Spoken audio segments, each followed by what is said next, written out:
राजा शिबी का चरित्र। मार्कंडेय जी कहते हैं, युधिष्ठिर, एक समय देवताओं ने आपस में सलाह की कि पृथ्वी पर चलकर उशीनर के पुत्र राजा शिबी की साधुता की परीक्षा करें। तब अग्नि कबूतर का रूप बनाकर चला और इंद्र ने बाज पक्षी होकर मांस के लिए उसका पीछा किया। राजा शिबी अपने दिव्य सिंहासन पर बैठे हुए थे। कबूतर उनकी गोद में जा गिरा। यह देखकर राजा के पुरोहित ने कहा, राजन, यह कबूतर बाज के डर से अपने प्राण बचाने के लिए आपकी शरण में आया है। कबूतर ने भी कहा, महाराज, बाज मेरा पीछा कर रहा है, उससे डर कर प्राण रक्षा के लिए आपकी शरण में आया हूँ। वास्तव में मैं कबूतर नहीं, ऋषि हूँ। मैंने एक शरीर से दूसरा शरीर बदल लिया था। अब प्राण रक्षक होने के कारण आप ही मेरे प्राण हैं। मैं आपकी शरण में हूँ, मुझे बचाइए। मुझे ब्रह्मचारी समझिए। वेदों का स्वाध्याय करके मैंने अपना शरीर दुर्बल किया है। मैं तपस्वी और जितेंद्रिय हूँ। आचार्य के प्रतिकूल कभी कोई बात नहीं कहता। मैं सर्वथा निष्पाप और निरपराध हूँ। अतः मुझे बाज के हवाले न करें। अब बाज बोला, राजन, आप इस कबूतर को लेकर मेरे काम में विघ्न न डालें। राजा कहने लगे, ये बाज और कबूतर जितनी शुद्ध संस्कृत वाणी बोलते हैं, वैसी क्या कभी किसी ने पक्षी के मुख से सुनी है?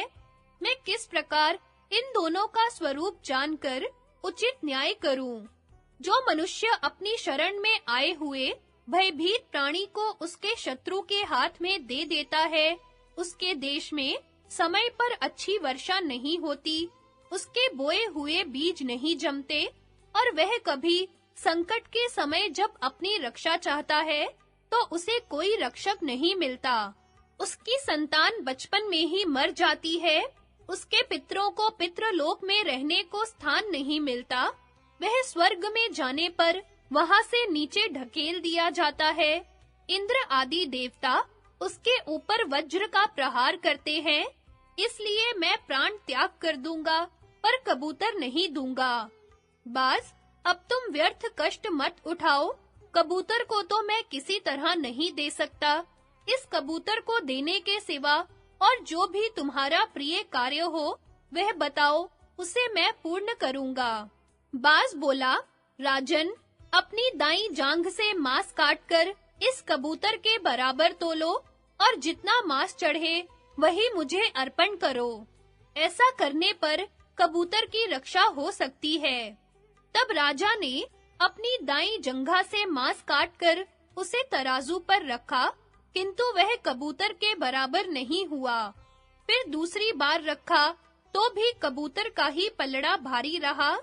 इस प्रकार क्रमशः उन्होंने अपने सभी अंगों का मांस काट-काट कर तराजू पर चढ़ाया, फिर भी कबूतर ही भारी रहा।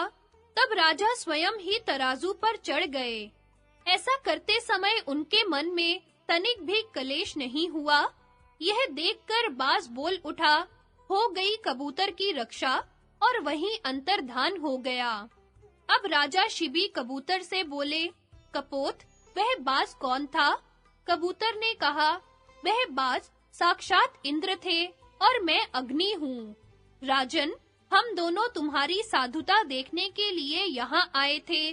तुमने मेरे बदले में जो यह अपना मांस तलवार से काट कर दिया है, इसके घाव को मैं अभी अच्छा कर देता हूँ।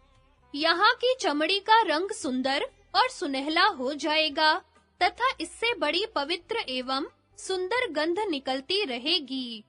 तुम्हारी जंघा के इस चिन्ह के पास से एक यशस्वी पुत्र उत्पन्न होगा, जिसका नाम होगा कपोत रोमा। यह कहकर अग्निदेव चले गए। राजा शिबी से कोई कुछ भी मांगता, वे दिए बिना नहीं रहते थे। एक बार राजा के मंत्रियों ने उनसे पूछा, महाराज, आप किस इच्छा से ऐसा साहस करते हैं? अदेय वस्तु का भी दान करने को उद्यत हो जाते हैं। क्या आप यश चाहते हैं? राजा बोले, नहीं, मैं यश की कामना से अथवा ऐश्वर्य के लिए दान नहीं करता, भोगों की अभिलाषा से भी नहीं। धर्मात्मा पुरुषों ने इस मार्ग का सेवन किया है, अतः मेरा भी यह कर्तव्य है। ऐसा समझकर ही मैं यह सब कुछ करता हूँ। सत्पुरुष जिस मार्ग से चले वही उत्तम है, यही सोचकर मेरी बुद्धि उत्तम पक्ष का ही आश्रय लेती है। मार्कंडेय जी कहते हैं, इस प्रकार महाराज शिबी के महत्व को मैं जानता हूँ, इसलिए मैंने तुमसे उसका यथावत वर्णन किया है। दान के लिए उत्तम पात्र का विचार और दान की महिमा। महाराज युधिष्ठिर पूछते हैं, मुनिवर, मनुष्य किस अवस्था में दान देने से इंद्रलोक में जाकर सुख भोगता है तथा दान आदि शुभ कर्मों का भोग उसे किस प्रकार प्राप्त होता है?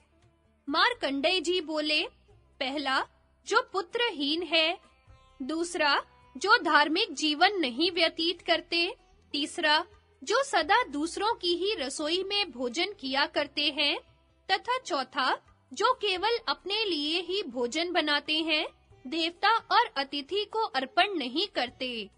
इन 4 प्रकार के मनुष्यों का जन्म व्यर्थ है। जो वानप्रस्थ या सन्यास आश्रम से पुनः गृहस्थ आश्रम में लौट आया हो, उसको दिया हुआ दान तथा अन्याय से कमाए हुए धन का दान व्यर्थ है। इसी प्रकार पतित मनुष्य, चोर, ब्राह्मण, मिथ्यावादी गुरु, पापी, कृतघ्न, ग्राम याजक, वेद का विक्रय करने वाले, शूद्र से यज्ञ कराने वाले, आचारहीन ब्राह्मण, शूद्रा के पति एवं स्त्री समूह को दिया हुआ दान भी व्यर्थ है। इन दानों का कोई फल नहीं होता। इसलिए सब अवस्थाओं में सब प्रकार के दान उत्तम ब्राह्मणों को ही देने चाहिए। युधिष्ठिर बोले, हे मुने, ब्राह्मण किस वेश में धर्म का पालन करें, जिससे वे दूसरों को भी तारे और स्वयं भी तर जाएं? मार्कंडेय जी ने कहा, ब्राह्मण जप, मंत्र, पाठ, होम, स्वाध्याय और वेदा अध्ययन के द्वारा वेदमयी नौका का निर्माण करते हैं, जिसके सहारे वे दूसरों को भी तारते हैं और स्वयं भी तर जाते हैं। जो ब्राह्मणों को संतुष्ट करता है, उस पर समस्त देवता प्रसन्न होते हैं। श्राद्ध में प्रयत्न करके उत्तम ब्राह्मणों को ही भोजन कराना चाहिए, जिनके शरीर का रंग घृणा उत्पन्न करता हो, जिनके नख गंदे रहते हों, जो कोढ़ी और कपटी हो, पिता की जीवितावस्था में जो माता के व्यभिचार से उत्पन्न हुए हों, अथवा जिनका जन्म विधवा माता के गर्भ से हुआ हो और जो पीठ पर तरकस बांधे क्षत्रिय वृत्ति से जीविका चलाते हों, ऐसे ब्राह्मणों को श्राद्ध में यत्न पूर्वक त्याग दें, क्योंकि उनको जिमाने से श्राद्ध निंदित हो जाता है और निंदित श्राद्ध यजमान को उसी प्रकार नष्ट कर देता है जैसे अग्नि काष्ठ को जला डालती है। किंतु हे राजन, अंधे, गूंगे, बहरे आदि जिनको शास्त्र में वर्जित बतलाया है, उनको वेद पारंगत ब्राह्मण के साथ श्राद्ध में निमंत्रण दे सकते हैं।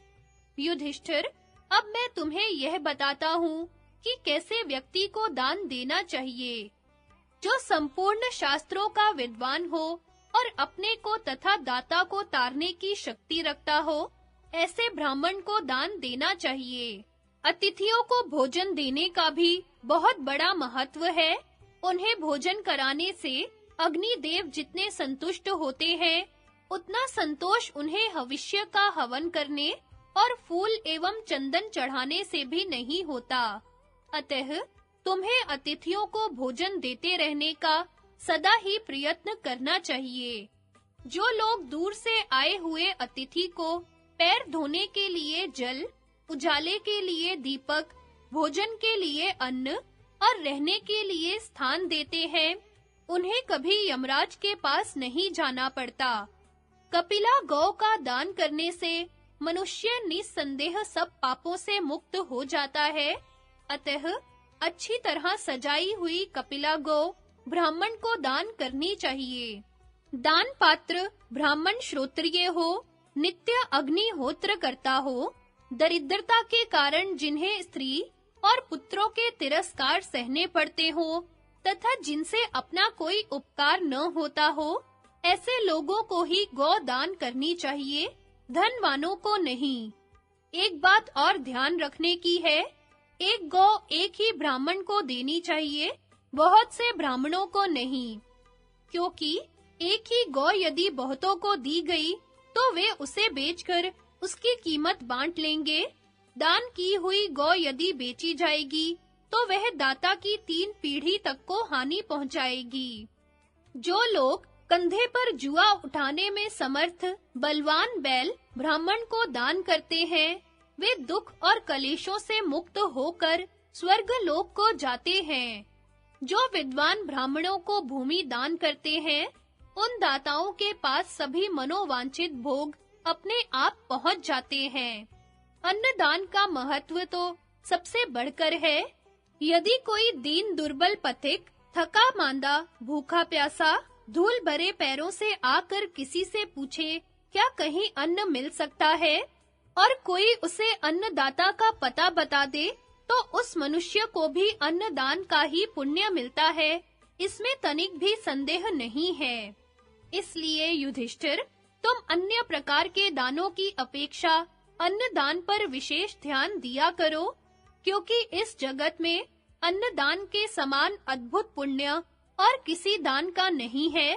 जो अपनी शक्ति के अनुसार ब्राह्मण को उत्तम अन्न दान करता है, वह उस पुण्य के प्रभाव से प्रजापति लोक को प्राप्त होता है। वेदों में अन्न को प्रजापति कहा है, प्रजापति संवत्सर माना गया है। संवत्सर यज्ञ रूप है और यज्ञ में सबकी स्थिति है। यज्ञ से ही समस्त चराचर प्राणी उत्पन्न होते हैं। इस प्रकार अन्न ही सब पदार्थों में श्रेष्ठ है।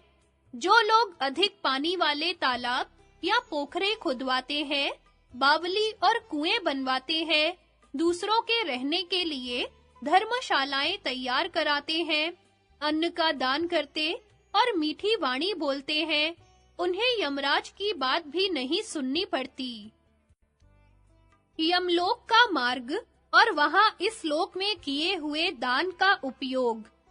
वैशंपायन जी कहते हैं, यमराज का नाम सुनकर भाइयों सहित धर्मराज युधिष्ठिर के मन में बड़ा कौतूहल हुआ और उन्होंने महात्मा मार्कंडेय जी से इस प्रकार प्रश्न किया, मुनिवर, अब यह बताइए कि इस मनुष्य लोक से यमलोक कितनी दूरी पर है, कैसा है, कितना बड़ा है और क्या उपाय करने से मनुष्य उससे बच सकता है। मार्कंडेय जी बोले, धर्मात्माओं में श्रेष्ठ युधिष्ठिर, तुमने यह बहुत गूढ़ प्रश्न किया है। यह बड़ा ही पवित्र, धर्मसम्मत तथा ऋषियों के लिए भी आदरणीय है। सुनो, मैं तुम्हारे प्रश्न का उत्तर देता हूँ। इस मनुष्य लोक और यम लोक में 86,000 योजन का अंतर है। उसके मार्ग में सुनसान आकाश मात्र है। वह देखने में बड़ा भयानक और दुर्गम है। वहाँ न वृक्षों की छाया है, न पानी है और न कोई ऐसा स्थान ही है जहाँ रास्ते का थका हुआ जीव क्षण भर भी विश्राम कर सके।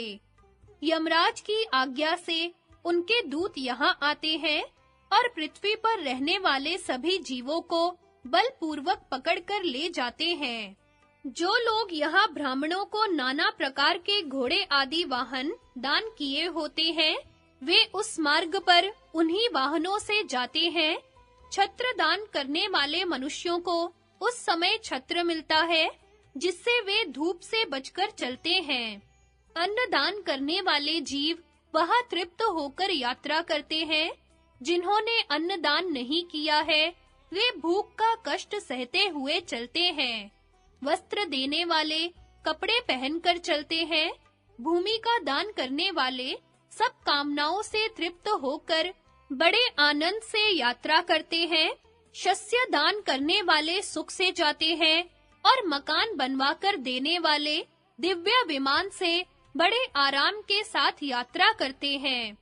पानी दान करने वाले को वहाँ प्यास का कष्ट नहीं होता। दीप दान करने वालों के लिए अंधेरे में चलते समय प्रकाश का प्रबंध होता है।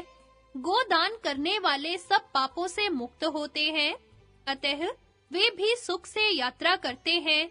जिन्होंने 1 मास तक उपवास व्रत किया है, वे हंसों से जुते हुए विमानों पर बैठकर यात्रा करते हैं।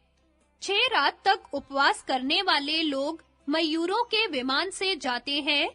3 रात तक जो एक समय भोजन करते हैं, वे अक्षय लोकों को प्राप्त होते हैं। जल देने का प्रभाव तो बहुत ही अलौकिक है। प्रेत लोक में जल बहुत सुख देने वाला होता है। मरने पर जिनके लिए जल दिया जाता है, उन पुण्यात्माओं के लिए यमलोक के मार्ग में पुष्पोदका नाम की नदी बनी हुई है। वे उसका शीतल और सुधा के समान मधुर जल पीते हैं। जो पापी जीव हैं, उनके लिए वह पीप सी हो जाती है। इस प्रकार वह नदी सब कामनाओं को पूर्ण करने वाली है। अतः हे राजन, तुम्हें भी इन ब्राह्मणों का विधिवत पूजन करना चाहिए। जो अन्नदाता को पूछता हुआ भोजन की आशा से घर पर आ जाए, उस अतिथि का, उस ब्राह्मण का तुम विधिवत सत्कार करो। ऐसा अतिथि या ब्राह्मण जब किसी के घर पर जाता है, तो उसके पीछे इंद्र आदि संपूर्ण देवता वहां तक जाते हैं। यदि वहां उसका आदर होता है, तो वे भी प्रसन्न होते हैं, और यदि आदर नहीं होता, तो वे सब देवता भी निराश लौट जाते हैं। अतः राजन, तुम भी अतिथि का विधिवत सत्कार करते रहो। अब बताओ, और क्या सुनना चाहते हो? दान, पवित्रता, तप और मोक्ष का विचार। युधिष्ठिर कहने लगे, मुनिवर, आप धर्म को जानने वाले हैं, इसलिए आपसे बारंबार मैं धर्म की बातें सुनना चाहता हूँ। मार्कंडेय जी बोले, राजन, अब मैं तुम्हें धर्म संबंधी दूसरी बात सुनाता हूँ, ध्यान देकर सुनो। ब्राह्मण का स्वागत करने से अग्नि, आसन देने से इंद्र, पैर धोने से पितृ और उसको भोजन के योग्य अन्न प्रदान करने से ब्रह्मा जी तृप्त होते हैं।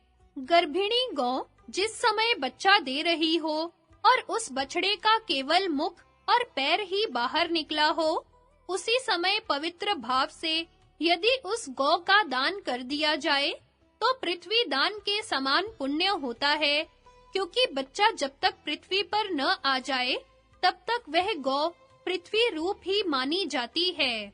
उस गौ और बछड़े के शरीर में जितने रोए होते हैं, उतने 1000 युगों तक दाता स्वर्ग लोक में प्रतिष्ठित होता है। जो द्विज अपने हाथों को घुटनों के भीतर किए हुए मौन भाव से पात्र की ओर ध्यान रखकर भोजन करता है, वह अपने को और दूसरों को तारने में समर्थ होता है। जो मदिरा नहीं पीते, जिनकी जगत में निंदा नहीं होती, और जो प्रतिदिन वैदिक संहिता का सुंदर रीति से पाठ करते हैं, वे ही तारने में समर्थ होते हैं। श्रोत्रिय ब्राह्मण हव्य, कव्य, दान का उत्तम पात्र है। जैसे प्रज्वलित अग्नि में किया हुआ हवन सफल होता है, वैसे ही श्रोत्रिय को दिया हुआ दान सार्थक होता है। युधिष्ठिर ने पूछा, मुने, अब मैं उस पवित्रता को सुनना चाहता हूँ, जिसके होने से ब्राह्मण सदा शुद्ध रहता है। मार्कंडेय जी बोले, पवित्रता 3 प्रकार की है, वाणी की, कर्म की और जल की। इन तीनों प्रकार की पवित्रता से जो युक्त है, वह स्वर्ग का अधिकारी है, इसमें तनिक भी संदेह नहीं है। जो ब्राह्मण प्रातः और सायं दोनों समय की संध्या तथा गायत्री का जप करता है, गायत्री की कृपा से उसका पाप नष्ट हो जाता है। वह संपूर्ण पृथ्वी का दान लेने पर भी प्रतिग्रह दोष से दुखी नहीं होता। गायत्री का जप करने वाले ब्राह्मण के ग्रह यदि विपरीत भी हों, तो शांत होकर उसे सुख पहुंचाते हैं, और भयंकर राक्षस भी उसका तिरस्कार नहीं कर सकते। ब्राह्मण सब दशा में सम्मान के योग्य है, वह वेद पढ़ा हो या नहीं, उसके सब संस्कार अच्छी तरह संपन्न हुए हो या नहीं, उसका अपमान नहीं करना चाहिए। जैसे राख से ढकी हुई अग्नि पर कोई पैर नहीं रखता, जहां सदाचारी ज्ञानी और तपस्वी वेदज्ञ ब्राह्मण रहते हो, वही स्थान नगर है। गौशाला हो या जंगल, जहाँ कहीं भी बहुत से शास्त्रों का ज्ञान रखने वाले ब्राह्मण रहते हो, वह स्थान तीर्थ कहलाता है। पवित्र तीर्थों में स्नान, पवित्र वेद मंत्रों या भगवान के नामों का कीर्तन एवं सत्पुरुषों के साथ वार्तालाप, इन कार्यों को विद्वान पुरुष उत्तम बताते हैं। सज्जन पुरुष सत्संग से पवित्र हुई सुंदर वाणी रूप जल से ही अपनी आत्मा को पवित्र मानते हैं। जो मन, वाणी, कर्म और बुद्धि से कभी पाप नहीं करते, वे ही महात्मा तपस्वी हैं। केवल शरीर सुखाना ही तपस्या नहीं है। जो व्रत उपवास आदि करके मुनि की वृत्ति से रहता है, किंतु अपने कुटुंबी जनों पर तनिक भी दया नहीं करता, वह कभी निष्पाप नहीं हो सकता। उसकी वह निर्दयता उस तप का नाश करने वाली है। केवल भोजन त्याग देने से तपस्या नहीं होती। जो निरंतर घर पर रहकर भी पवित्र भाव से रहता है और सब प्राणियों पर दया करता है, उसे मुनि ही समझना चाहिए। वह संपूर्ण पापों से मुक्त हो जाता है।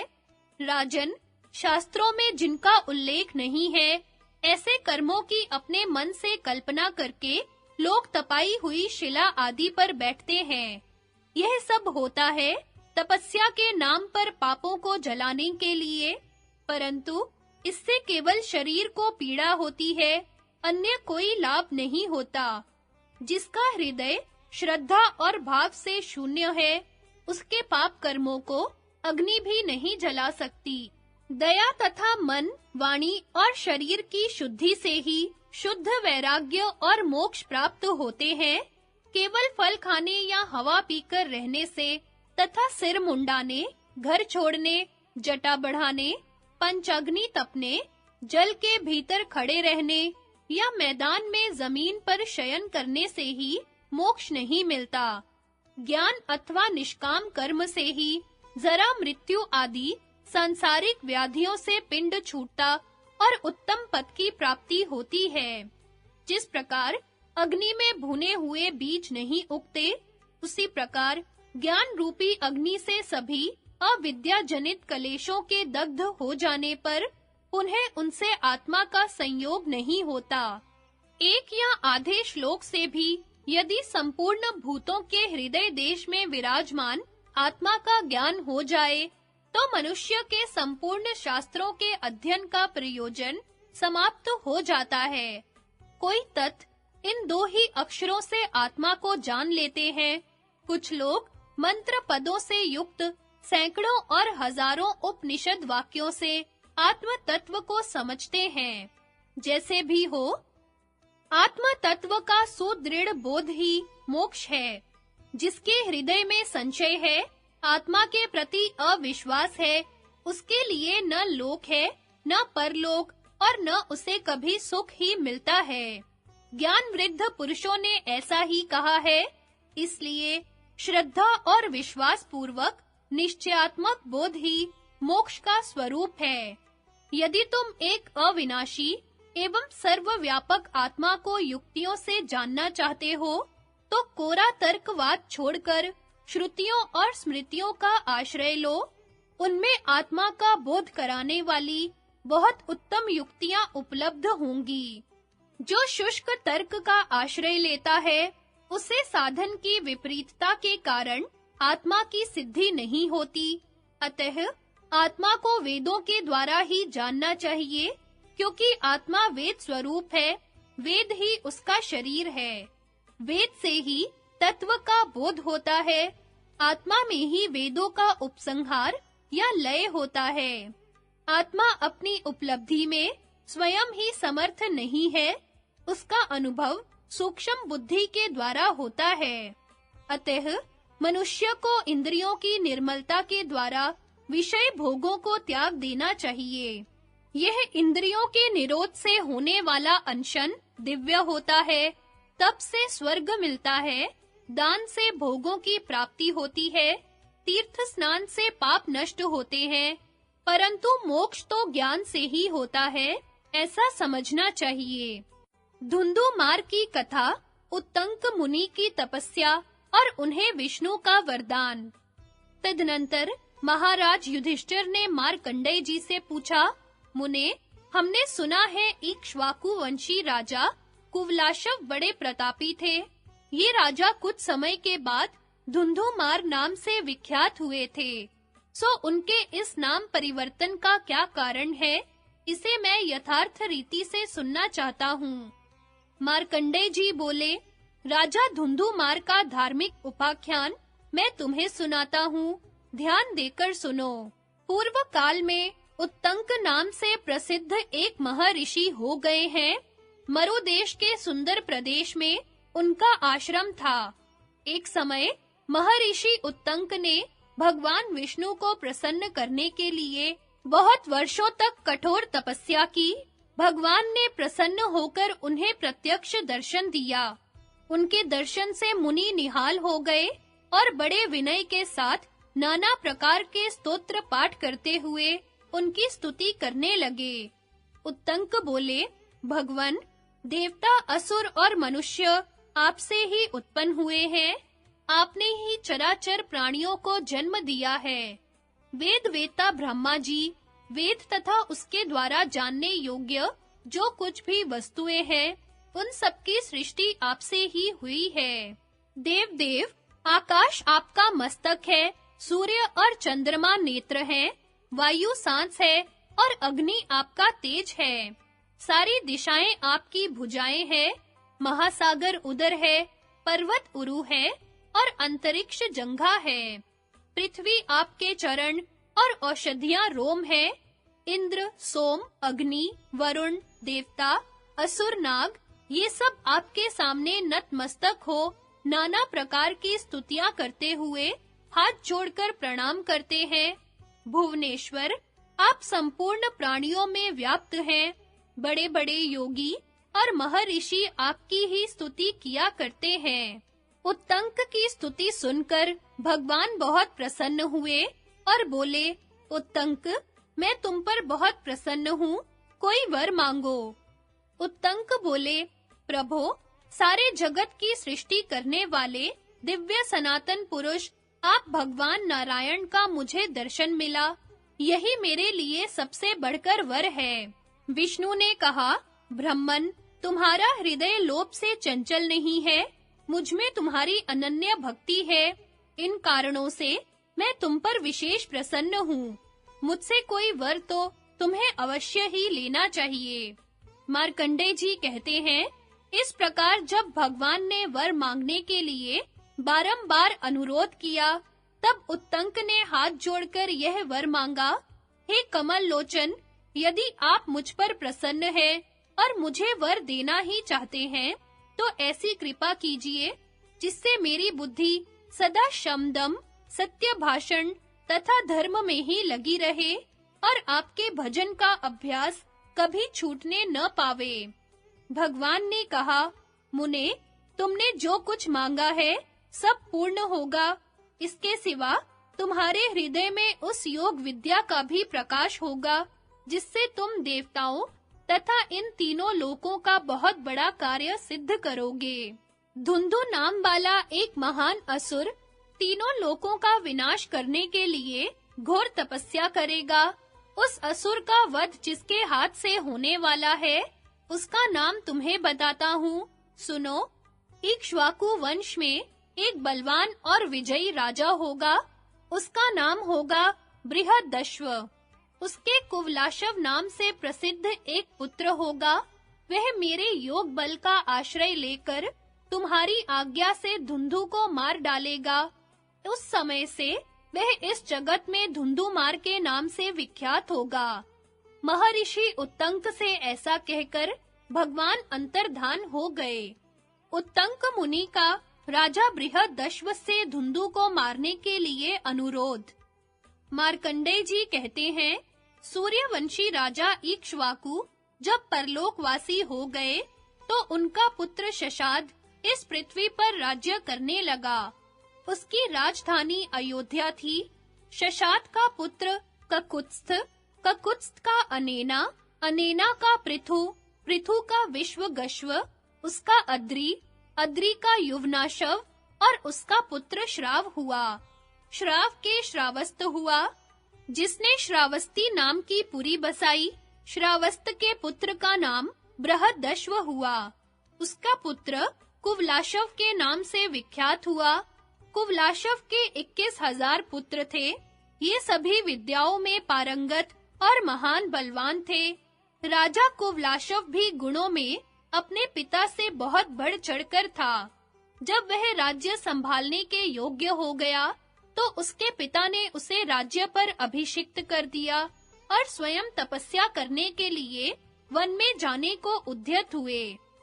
महर्षि उत्तंक ने जब यह सुना कि बृहदश्व वन में जाने वाले हैं, तो वे उनकी राजधानी में आए और राजा को रोकते हुए कहने लगे, राजन, हम लोग आपकी प्रजा हैं, आपका कर्तव्य है प्रजा की रक्षा करना। आप पहले अपने इस प्रधान कर्तव्य का ही पालन कीजिए। आपकी ही कृपा से सारी प्रजा और इस पृथ्वी का उद्वेग दूर होगा। यहाँ रहकर प्रजा की रक्षा करने में तो बड़ा भारी पुण्य दिखाई देता है, वैसा धर्म वन में जाकर तपस्या करने में नहीं दिखता। अतः अभी आपको ऐसा विचार नहीं करना चाहिए।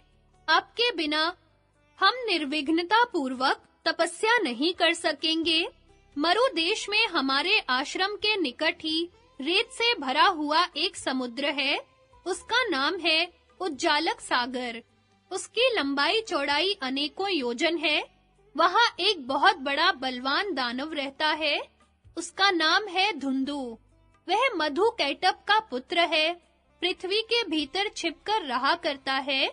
बालू के भीतर छिपकर रहने वाला वह महाक्रूर दैत्य वर्ष में एक बार सांस लेता है।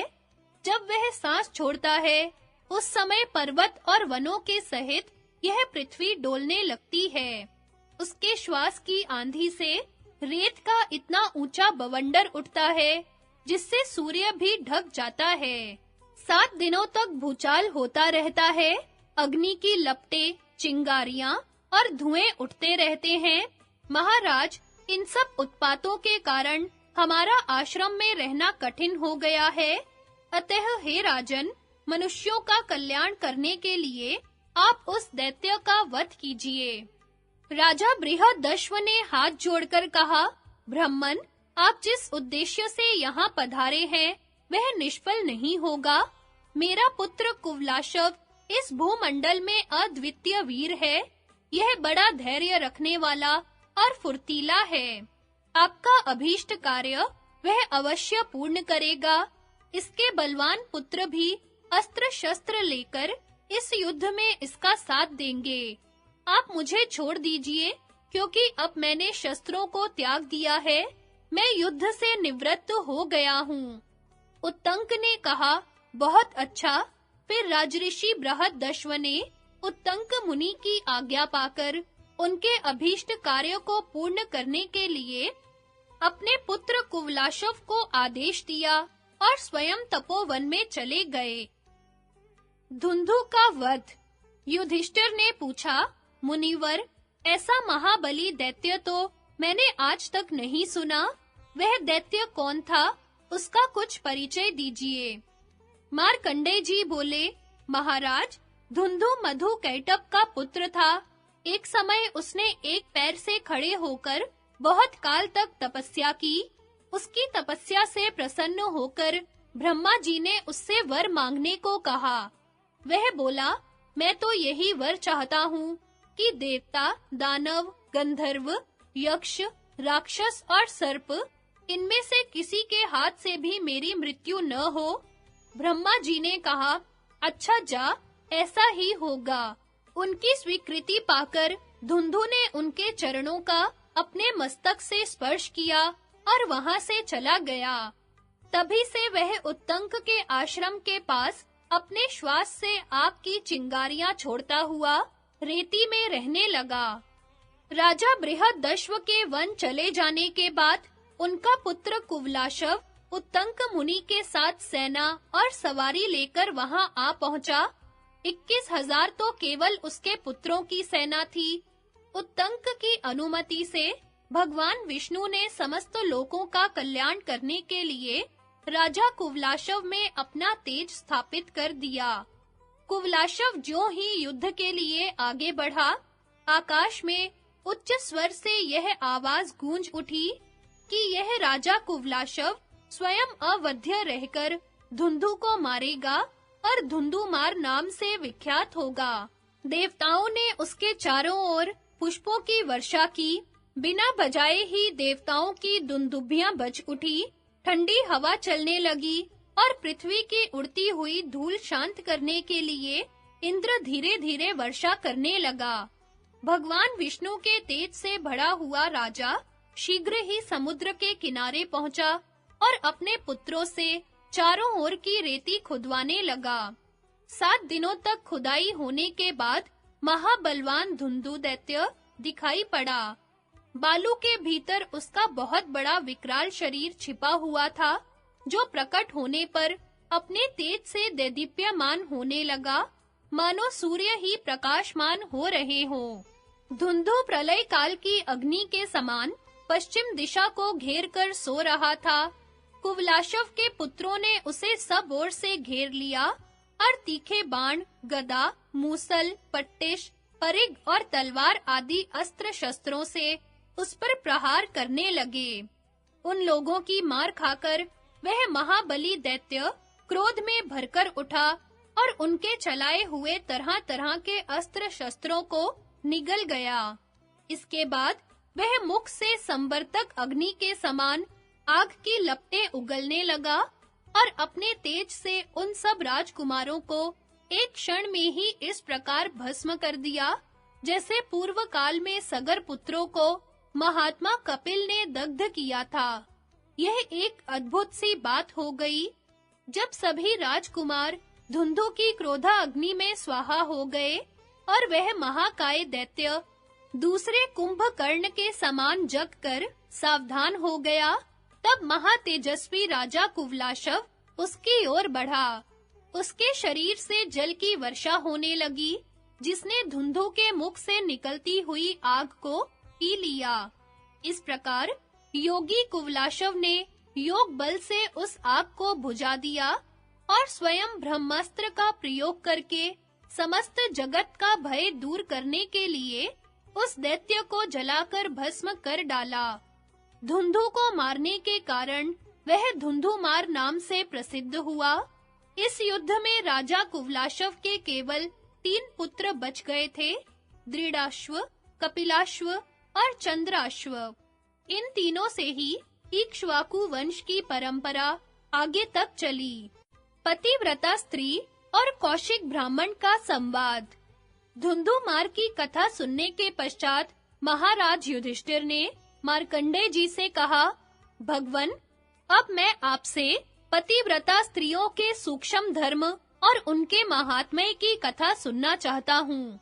माता-पिता आदि गुरुजनों की सेवा करने वाले बालक और पातिव्रत्य का पालन करने वाली स्त्रियां, ये सबके लिए आदरणीय है।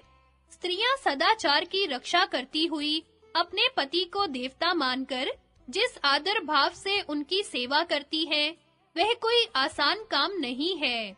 इसी प्रकार माता-पिता की सेवा की भी बहुत बड़ी महिमा है। स्त्रियां तो बाल्यकाल में माता-पिता की और विवाह के पश्चात पति देव की बड़ी ही श्रद्धा और भक्ति के साथ सेवा करती हैं। उनका धर्म बड़ा ही कठिन है। उससे कठिन मुझे कोई और धर्म दिखाई नहीं देता। इसलिए मुनिवर, आज आप मुझे पतिव्रताओं के महात्म्य की कथा सुनाइए। मार्कंडेय जी बोले, राजन, सती स्त्रियां पति की सेवा से स्वर्ग लोक पर विजय पाती हैं तथा माता-पिता की सेवा करके उन्हें प्रसन्न करने वाला पुत्र इस संसार में सुयश और सनातन धर्म का विस्तार कर अंत में उत्तम लोकों को प्राप्त होता है। इसी प्रकरण को लेकर मैं आगे की बात कहूँगा। पहले पतिव्रता के महत्व और धर्म का वर्णन करता हूँ, ध्यान देकर सुनो। पूर्व काल में कौशिक नाम का एक ब्राह्मण था। वह बड़ा ही धर्मात्मा और तपस्वी था। उसने अंगों सहित वेद और उपनिषदों का अध्ययन किया था। एक दिन की बात है, वह एक वृक्ष के नीचे बैठकर वेद पाठ कर रहा था। उसी समय उस वृक्ष के ऊपर एक बगुली बैठी हुई थी। उसने ब्राह्मण देवता के ऊपर बीट कर दी। ब्राह्मण क्रोध से तमतमा उठा और बगुली का अनिष्ट चिंतन करते हुए उसकी ओर देखने लगा। बेचारी चिड़िया पेड़ से गिर पड़ी और उसके प्राण पखेरु उड़ गए। बगुली को देख ब्राह्मण के हृदय में दया का संचार हुआ और उसे अपने इस कुकृत्य पर बड़ा पश्चाताप होने लगा। उसके मुंह से निकल पड़ा, ओह, आज मैंने क्रोध के वशीभूत होकर कैसा अनुचित कार्य कर डाला। इस प्रकार बारंबार पछताकर वह ब्राह्मण गांव में भिक्षा के लिए गया। उस गांव में जो लोग शुद्ध और पवित्र आचरण वाले थे, उन्हीं के घरों पर भिक्षा मांगता हुआ वह एक ऐसे घर पर जा पहुंचा जहां पहले भी कभी भिक्षा प्राप्त कर चुका था। द्वार पर जाकर बोला, भिक्षा देना माई। भीतर से एक स्त्री ने कहा, ठहरो बाबा, अभी लाती हूँ। वह स्त्री अपने घर के जूठे बर्तन साफ कर रही थी। ज्यों ही वह उस काम से निवृत्त हुई, उसके पति घर पर आ गए। वे बहुत भूखे थे। पति को आया देख स्त्री को बाहर खड़े हुए ब्राह्मण की याद न रही। वह उसकी सेवा में जुट गई। पानी लाकर उसने पति के पैर धोए, हाथ मुंह धुलाया और बैठने को आसन देकर एक पात्र में सुंदर स्वादिष्ट भोजन परोसकर लाई और जीमने के लिए सामने रख दिया। युधिष्ठिर, वह स्त्री प्रतिदिन पति को भोजन कराकर उनके अच्छिष्ट को प्रसाद समझकर बड़े प्रेम से भोजन करती थी। पति को ही अपना देवता मानती थी और स्वामी के विचार के अनुकूल ही आचरण करती थी। वह कभी मन से भी पर पुरुष का चिंतन नहीं करती थी। अपने हृदय की समस्त भावनाएं, संपूर्ण प्रेम पति के चरणों में चढ़ाकर वह अनन्य भाव से उन्हीं की सेवा में लगी रहती थी। सदाचार का पालन उसके जीवन का अंग था। उसका शरीर भी शुद्ध था और हृदय भी। वह घर के काम-काज में कुशल थी। कुटुंब में रहने वाला प्रत्येक स्त्री पुरुष का हित चाहती थी और पति के हित साधन का उसे सदा ही ध्यान रहता। देवता की पूजा, अतिथि का सत्कार, सेवकों का भरण पोषण और सास ससुर की सेवा, इनमें वह कभी असावधानी नहीं करती थी। अपने मन और इंद्रियों पर उसका पूरा अधिकार था। पति की सेवा करते-करते उसे भिक्षा के लिए खड़े हुए ब्राह्मण की याद आई। पति की सेवा का तात्कालिक कार्य पूर्ण हो ही चुका था। वह भिक्षा लेकर बड़े संकोच से ब्राह्मण के निकट गई। ब्राह्मण जला भुना खड़ा था। देखते ही बोला, देवी, जब तुम्हें देर ही करनी थी तो ठहरो बाबा कहकर मुझे रोका क्यों? मुझे जाने क्यों नहीं दिया? ब्राह्मण को क्रोध से जलते देख उस सती ने बड़ी शांति से कहा, पंडित बाबा, क्षमा करो। मेरे सबसे महान देवता मेरे पति हैं। वे भूखे प्यासे, थके मांदे घर पर आए थे। उन्हें छोड़कर कैसे आती? उनकी ही सेवा टहल में लग गई। ब्राह्मण बोला, क्या कहा? ब्राह्मण बड़े नहीं हैं, पति ही सबसे बड़ा है। गृहस्थ धर्म में रहते हुए भी तुम ब्राह्मणों का अपमान कर रही हो। इंद्र भी ब्राह्मणों के सामने सिर झुकाते हैं, फिर मनुष्यों की तो बात ही क्या है? क्या तुम ब्राह्मणों को नहीं जानती? कभी बड़े बूढ़ों से भी नहीं सुना? अरे, ब्राह्मण अग्नि के समान तेजस्वी हैं। वे चाहे तो इस पृथ्वी को भी जलाकर खाक कर सकते हैं। सती स्त्री ने कहा, तपस्वी बाबा, क्रोध न कीजिए। मैं वह बगुली चिड़िया नहीं हूँ। मेरी ओर यूं लाल-लाल आंखें करके क्यों देखते हैं? आप कुपित होकर मेरा क्या बिगाड़ लेंगे? मैं ब्राह्मणों का अपमान नहीं करती। ब्राह्मण तो देवता के समान होते हैं। आपका अपराध मुझसे हुआ है, इसके लिए क्षमा चाहती हूँ। मैं ब्राह्मणों के तेज से अपरिचित नहीं हूँ। उनके महान सौभाग्य को भी जानती हूँ। ब्राह्मणों के ही क्रोध का फल है कि समुद्र का पानी पीने योग्य नहीं रहा। ये महान तपस्वी और शुद्धांतःकरण मुनिजन ही थे, जिनकी क्रोधा अग्नि आज भी दंडकारण्य में नहीं बुझती। ब्राह्मणों के ही तिरस्कार से वातापी राक्षस अगस्त्य के पेट में जाकर पच गया था। महात्मा ब्राह्मणों का प्रभाव बहुत बड़ा सुना गया है। महात्माओं का क्रोध और प्रसाद दोनों ही महान है। इस समय मुझसे जो आपकी उपेक्षा हुई है, उसके लिए आप क्षमा करें। मुझे तो पति की सेवा से जिस धर्म का पालन होता है, वही अधिक पसंद है। देवताओं में भी मेरे लिए पति ही सबसे बड़े देवता हैं। मैं तो सामान्य रूप से इस पातिव्रत्य धर्म का ही पालन करती हूँ। ब्राह्मण देवता, इस पति सेवा का फल भी आप प्रत्यक्ष देख लीजिए। आपने कुपित होकर बगुली पक्षी को दग्ध किया था, यह बात मुझे मालूम हो गई। बाबा, मनुष्यों का एक बहुत बड़ा शत्रु है, जो उनके शरीर में ही रहता है। उसका नाम है क्रोध। जो क्रोध और मोह को जीत ले और जो सदा सत्य भाषण करे, गुरुजनों की सेवा से प्रसन्न रखे और किसी के द्वारा मार खाकर भी उसे न मारे, जो अपनी इंद्रियों को वश में करके पवित्र भाव से धर्म और स्वाध्याय में लगा रहे, जिसने काम को जीत लिया है, वही देवताओं के मत में ब्राह्मण है। जिस धर्मज्ञ और मनस्वी पुरुष का संपूर्ण जगत के प्रति आत्म भाव है और सभी धर्मों पर अनुराग है, जो यजन याजन, अध्ययन अध्यापन आदि ब्राह्मणोचित कर्मों को करते हुए अपनी शक्ति के अनुसार दान भी करता रहता है, ब्रह्मचर्य अवस्था में जो सदा वेदों का अध्ययन करता है, उसके नित्य स्वाध्याय में कभी भूल नहीं होती, उसी को देवता लोग ब्राह्मण मानते हैं। ब्राह्मणों के लिए जो कल्याणकारी धर्म है, उसी का उनके समक्ष वर्णन करना उचित है। इसलिए मैं आपके सामने यह बात कह रही हूँ। ब्राह्मण सत्यवादी होते हैं, उनका मन कभी असत्य में नहीं लगता। ब्राह्मण के लिए स्वाध्याय, दम, आर्जव और सत्य भाषण यह परम धर्म बतलाया गया है। यद्यपि धर्म का स्वरूप समझने में कुछ कठिन है, तथापि वह सत्य में प्रतिष्ठित है।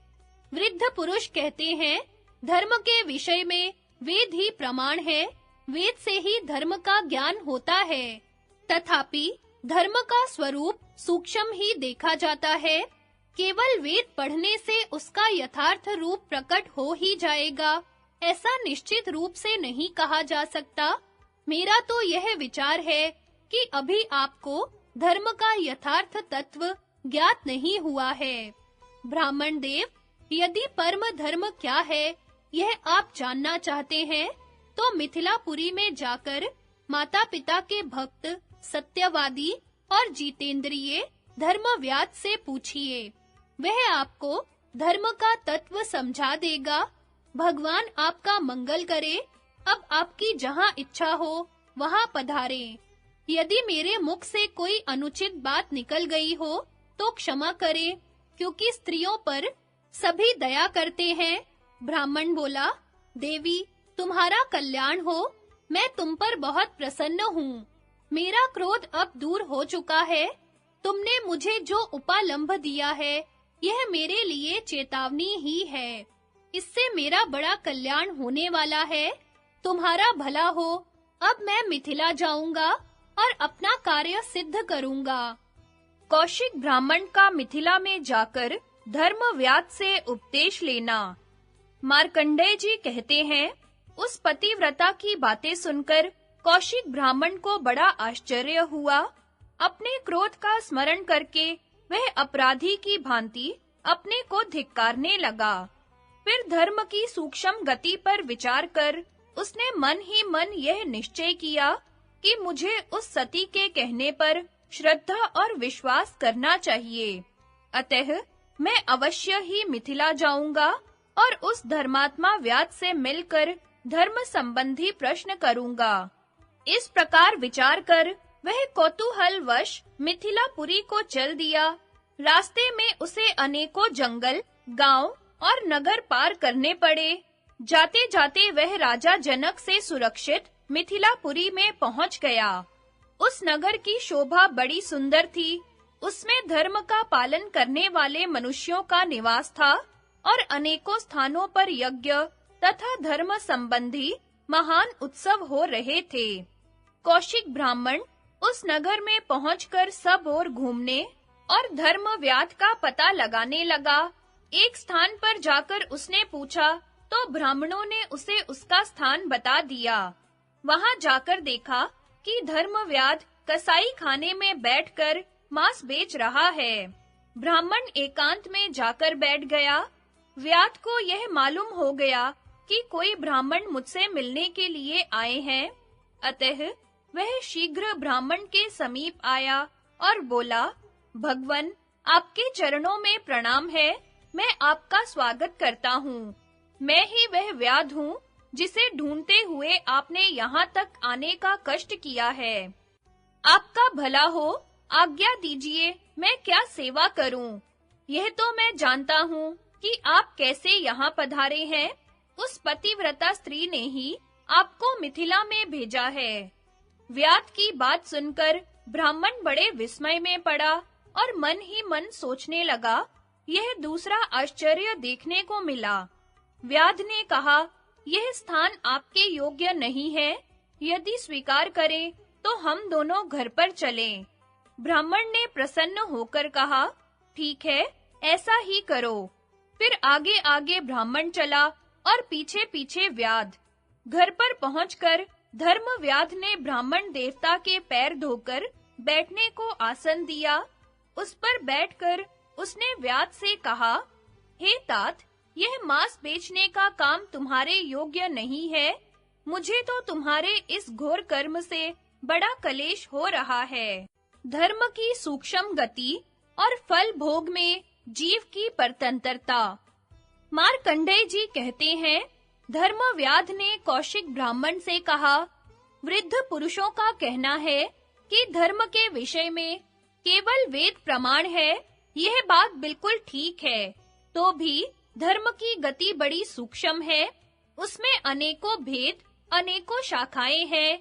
वेद में सत्य को धर्म और असत्य को अधर्म बताया गया है, परंतु यदि किसी के प्राणों का संकट उपस्थित हो और वहां असत्य भाषण से उसके प्राण बच जाते हो, तो उस अवसर पर असत्य बोलना धर्म हो जाता है। वहां असत्य से ही सत्य का काम निकलता है। ऐसे समय में सत्य बोलने से असत्य का ही फल होता है। इससे यह निष्कर्ष निकलता है कि जिससे परिणाम में प्राणियों का अत्यंत हित होता हो, वह ऊपर से असत्य दिखने पर भी वास्तव में सत्य है। इसके विपरीत जिससे किसी का अहित होता हो, दूसरों के प्राण जाते हो, वह देखने में सत्य होने पर भी वास्तव में असत्य एवं अधर्म है। इस प्रकार विचार करके देखो तो धर्म की गति बड़ी सूक्ष्म दिखाई देती है। मनुष्य जो भी शुभ या अशुभ कर्म करता है, उसका फल उसे अवश्य ही भोगना पड़ता है। यदि उसे बुरे कर्मों के फल स्वरूप प्रतिकूल दशा प्राप्त होती है, दुख आ पड़ते हैं, तो वह देवताओं की निंदा करता है, ईश्वर को कोसता है, परंतु अज्ञानवश अपने कर्मों के परिणाम पर उसका ध्यान नहीं जाता। मूर्ख, कपटी और चंचल चित्त वाला मनुष्य सदा ही सुख दुख के चक्कर में पड़ा रहता है। उसकी बुद्धि, सुंदर शिक्षा और पुरुषार्थ कोई भी उसे उस चक्कर से बचा नहीं सकते। यदि पुरुषार्थ का फल पराधीन न होता, तो जिसकी जो इच्छा होती उसे ही प्राप्त कर लेता। परंतु देखा यह जा रहा है कि बड़े-बड़े संयमी, कार्यकुशल और बुद्धिमान मनुष्य भी अपना काम करते-करते थक जाते हैं, तो भी उन्हें इच्छा अनुसार फल नहीं मिलता।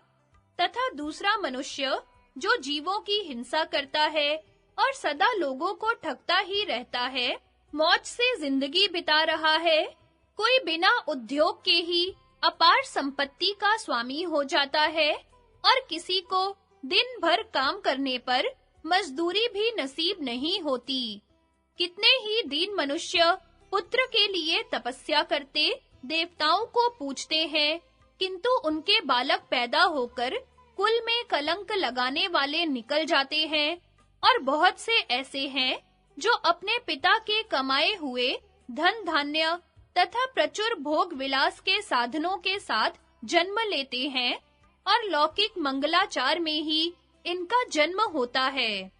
इसमें कोई संदेह नहीं कि मनुष्य को जो रोग होते हैं वे उनके कर्मों के ही फल है।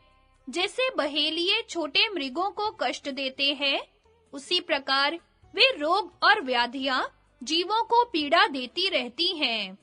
औषधों का संग्रह रखने वाले चिकित्सा कुशल वैद्य उन रोगों का उसी प्रकार निवारण कर देते हैं जैसे वधिक मृगों को भगा देते हैं।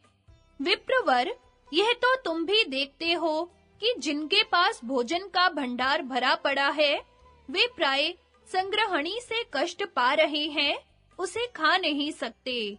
दूसरी ओर जिनकी भुजाओं में बल है, जो स्वस्थ और शक्तिशाली हैं, वे अन्न के अभाव में त्राही-त्राही कर रहे हैं। बड़ी कठिनता से उनके पेट में कुछ जा पाता है। इस प्रकार यह संसार असहाय है और मोह शोक में डूबा हुआ है। कर्मों के अत्यंत प्रबल प्रवाह में पड़कर निरंतर उसकी आधी व्याधि रूप प्रचंड तरंगों के थपेड़े सह रहा है। यदि जीव फल भोगने में स्वतंत्र होता तो न कोई मरता और न बूढ़ा होता। सभी मनचाही कामनाओं को प्राप्त कर लेते। अप्रिय की प्राप्ति तो किसी को होती ही नहीं। देखा जा रहा है कि जगत में सभी लोग सबसे ऊंचा होना चाहते हैं। इसके लिए यथाशक्ति प्रयत्न भी करते हैं, किंतु वैसा होता नहीं।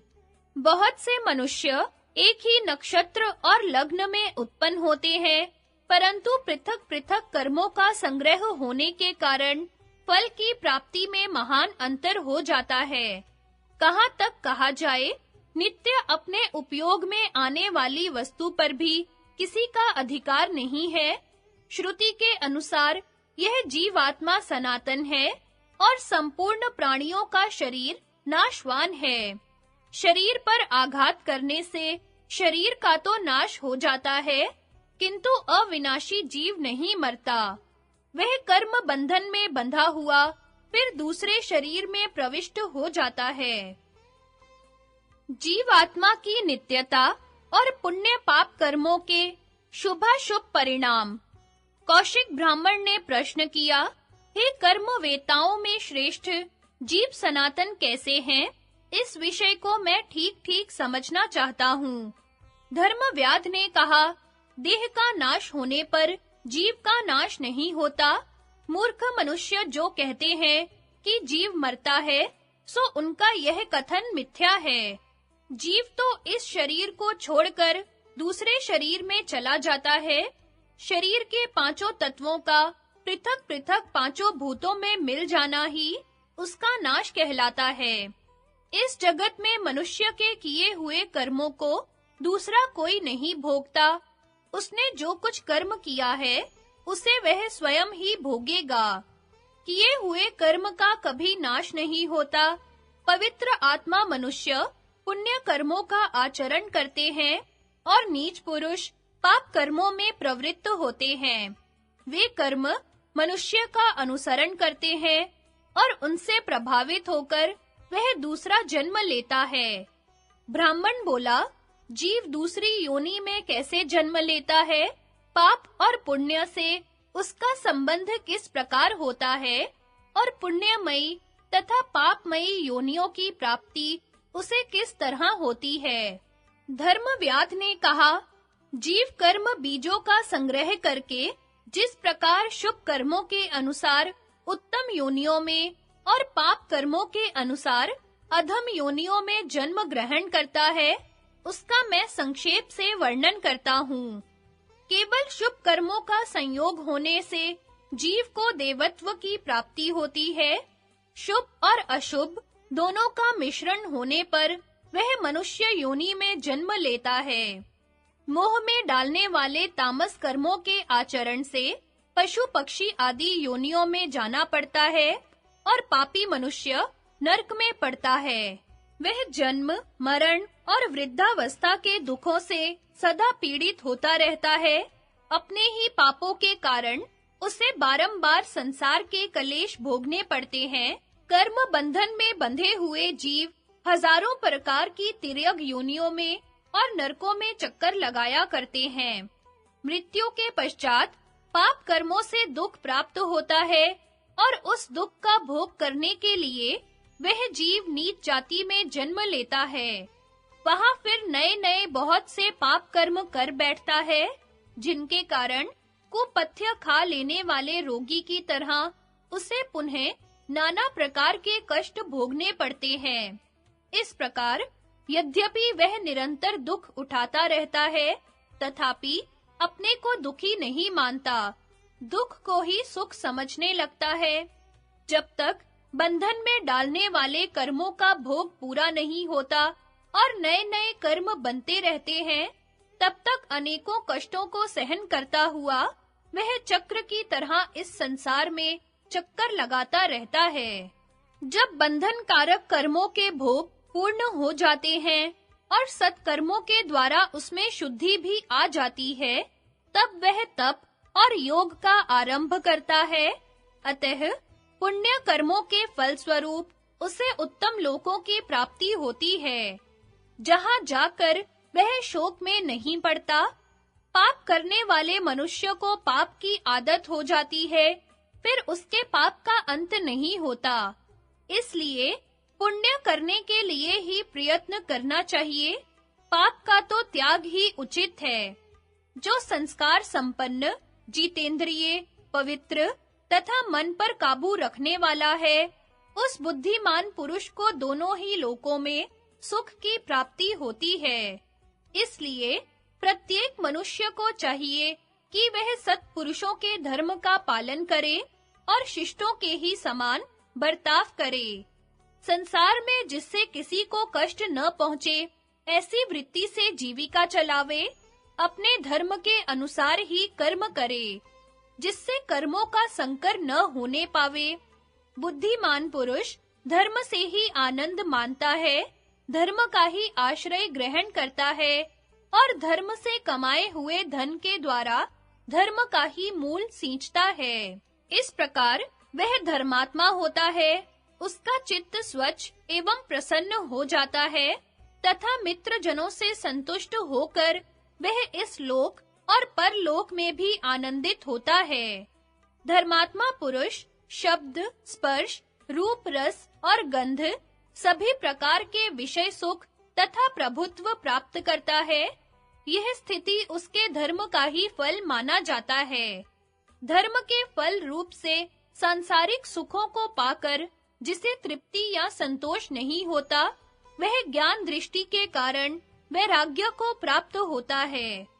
बुद्धि के नेत्रों से देखने वाला मनुष्य राग, द्वेष आदि दोषों से युक्त नहीं होता। वह विरक्त तो पूर्ण हो जाता है, पर धर्म का परित्याग नहीं करता।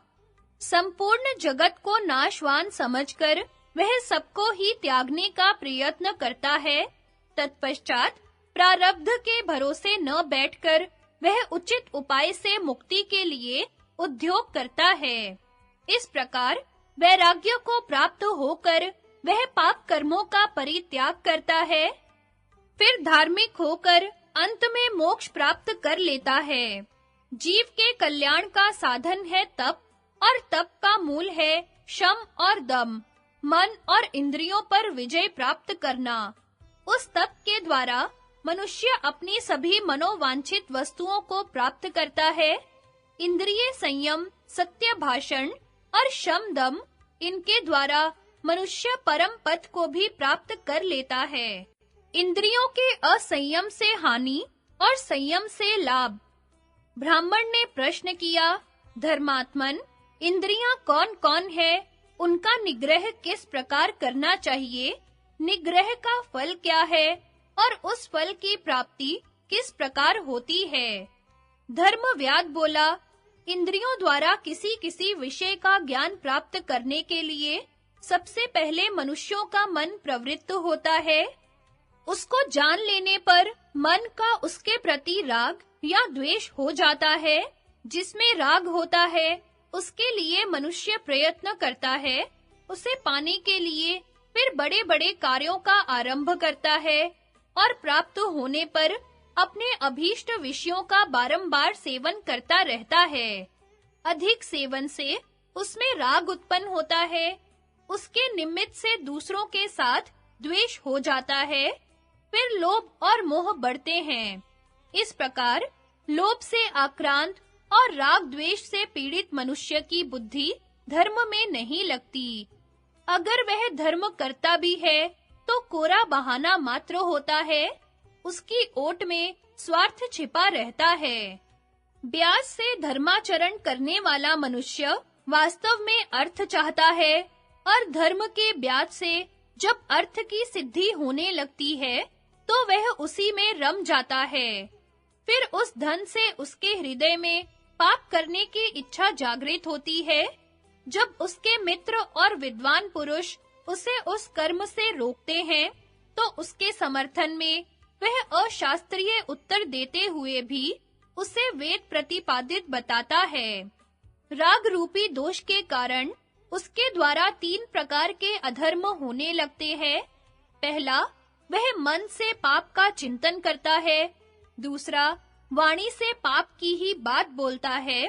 और तीसरा, क्रिया द्वारा भी पाप का ही आचरण करता है। अधर्म में लग जाने पर उसके अच्छे गुण नष्ट हो जाते हैं। अपने जैसे स्वभाव वाले पापियों से उसकी मित्रता बढ़ती है।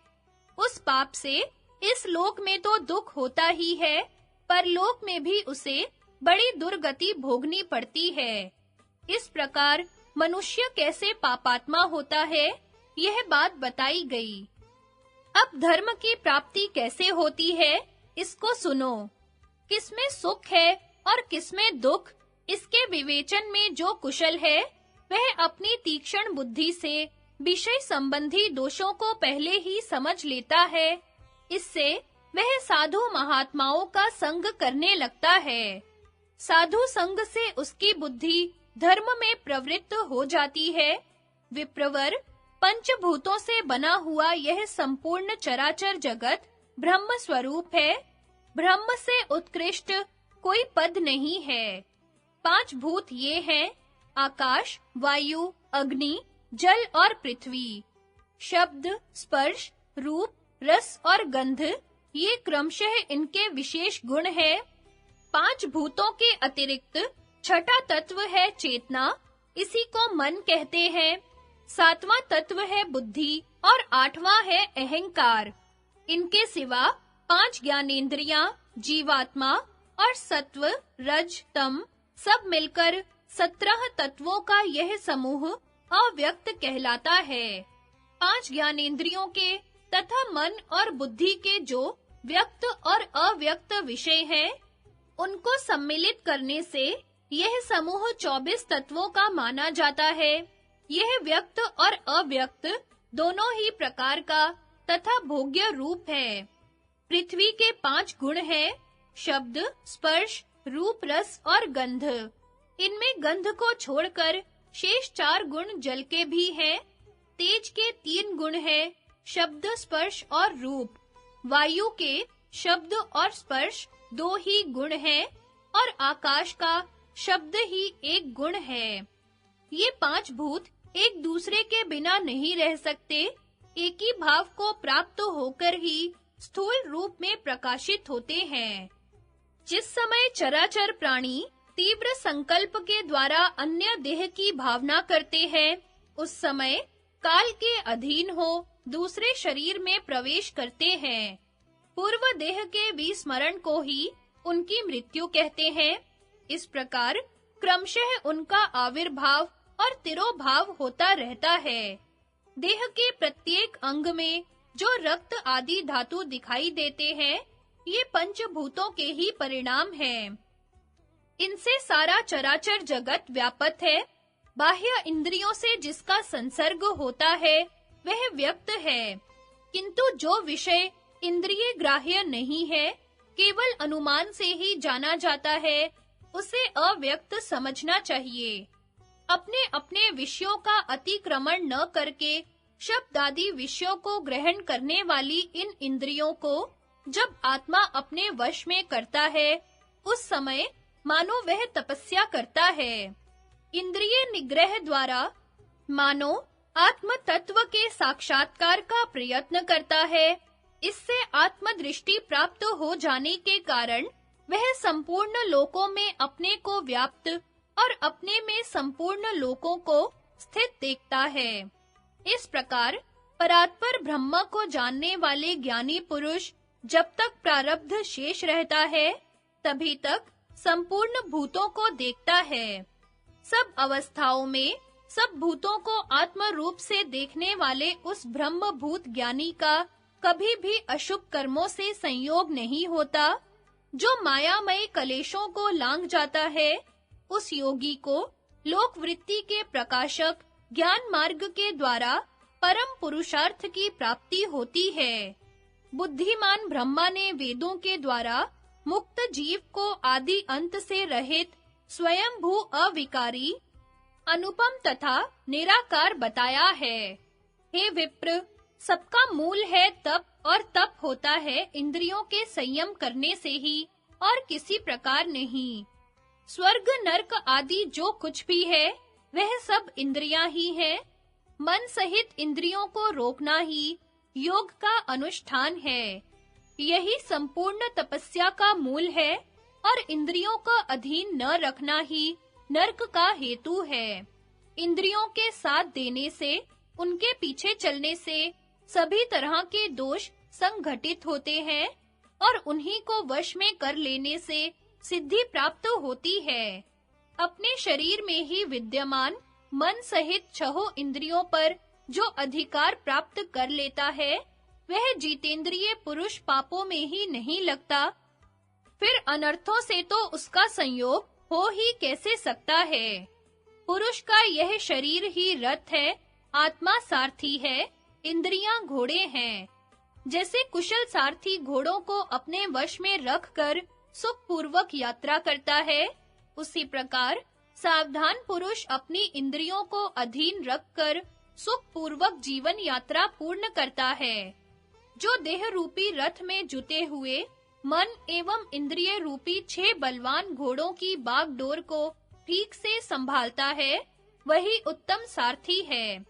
सड़क पर दौड़ने वाले घोड़ों की तरह विषयों में विचरने वाली इन इंद्रियों को वश में करने के लिए धैर्य पूर्वक प्रयत्न करे। धीरता पूर्वक उद्योग करने वाले को अवश्य ही उन पर विजय प्राप्त होती है। विषयों की ओर जाने वाली इंद्रियों के पीछे यदि मन को भी लगा दिया जाए, तो वह बुद्धि को उसी भांति हर लेता है, जैसे नदी की मझधार में चलती हुई नाव को वायु का झोंका डुबो देता है। इन 6 इंद्रियों के विषय में अज्ञानी पुरुष मोहवश सुख की भावना करते हैं, फल की सिद्धि मानते हैं। परंतु जो उनके दोषों का अनुसंधान करने वाला वीतराग पुरुष है, वह उनका निग्रह करके ध्यान का आनंद उठाता है। व्याध बोला, विप्रवर, मैंने यह काम अपनी इच्छा से नहीं उठाया है। यह धंधा मेरे कुल में दादों परदादों के समय से चला आ रहा है। स्वयं मैं ऐसा कोई कार्य नहीं करता जो धर्म के विपरीत हो। सावधानी के साथ बूढ़े माँ-बाप की सेवा करता हूँ, सत्य बोलता हूँ, किसी की निंदा नहीं करता, यथाशक्ति दान देता हूँ, और देवता, अतिथि तथा सेवकों को भोजन देकर जो बचता है, उसी से अपनी जीविका चलाता हूँ। शूद्र का कर्तव्य है सेवा, वैश्य का कर्म है खेती करना और युद्ध करना क्षत्रियों का कर्तव्य बताया गया है। ब्रह्मचर्य का पालन, तपस्या, वेदा अध्ययन तथा सत्य भाषण, ये ब्राह्मण के सदा ही पालन करने योग्य धर्म है। राजा का कर्तव्य यह है कि वह अपने-अपने धर्मों के पालन में लगी हुई प्रजा का धर्म पूर्वक शासन करे तथा जो लोग धर्म से गिर गए हों, उन्हें पुनः धर्म पालन में लगावे। ब्राह्मण, यहाँ राजा जनक के राज्य में कोई भी ऐसा नहीं है जो धर्म के विरुद्ध आचरण करे। चारों वर्णों के लोग अपने अपने धर्म का पालन करते हैं। ये राजा जनक दुराचारी को, धर्म के विरुद्ध चलने वाले को, वह अपना ही पुत्र क्यों ना हो, कठोर दंड देते हैं। मैं स्वयं किसी जीव की हिंसा नहीं करता, दूसरों के मारे हुए सुअर और भैंसों का मांस बेचता हूँ, फिर भी मैं स्वयं मांस कभी नहीं खाता। ऋतुकाल प्राप्त होने पर ही स्त्री संसर्ग करता हूँ, दिन में सदा ही उपवास और रात्रि में भोजन करता हूँ। कुछ लोग मेरी प्रशंसा करते हैं और कुछ लोग निंदा, परंतु मैं उन सबको सद्व्यवहार से प्रसन्न रखता हूँ। द्वंद्वों को सहन करना, धर्म में दृढ़ रहना, सब प्राणियों का योग्यता के अनुसार सम्मान करना, ये मानवोचित गुण मनुष्य में त्याग के बिना नहीं आते। व्यर्थ का विवाद छोड़कर बिना कहे दूसरों का भला करना चाहिए। किसी कामना से, क्रोध या द्वेषवश धर्म का त्याग नहीं करना चाहिए। प्रिय वस्तु की प्राप्ति होने पर हर्ष से फूल न उठे। अपने मन के विपरीत कोई बात हो जाए तो दुख न माने। आर्थिक संकट आ पड़ने पर घबराए नहीं और किसी भी अवस्था में अपना धर्म न छोड़े। यदि एक बार भूल से धर्म के विपरीत कोई काम हो जाए तो पुनः दोबारा वह काम न करे। जो विचार करने पर अपने और दूसरों के लिए कल्याणकारी प्रतीत हो, उसी काम में अपने को लगाना चाहिए। बुराई करने वाले के प्रति बदले में भी बुराई न करे, अपनी साधुता कभी न छोड़े। जो दूसरों की बुराई करना चाहता है, वह पापी अपने आप नष्ट हो जाता है। जो पवित्र भाव से रहने वाले धर्मात्मा पुरुषों के कर्म को अधर्म बताकर उनकी हंसी उड़ाते हैं, वे श्रद्धाहीन मनुष्य नाश को प्राप्त होते हैं।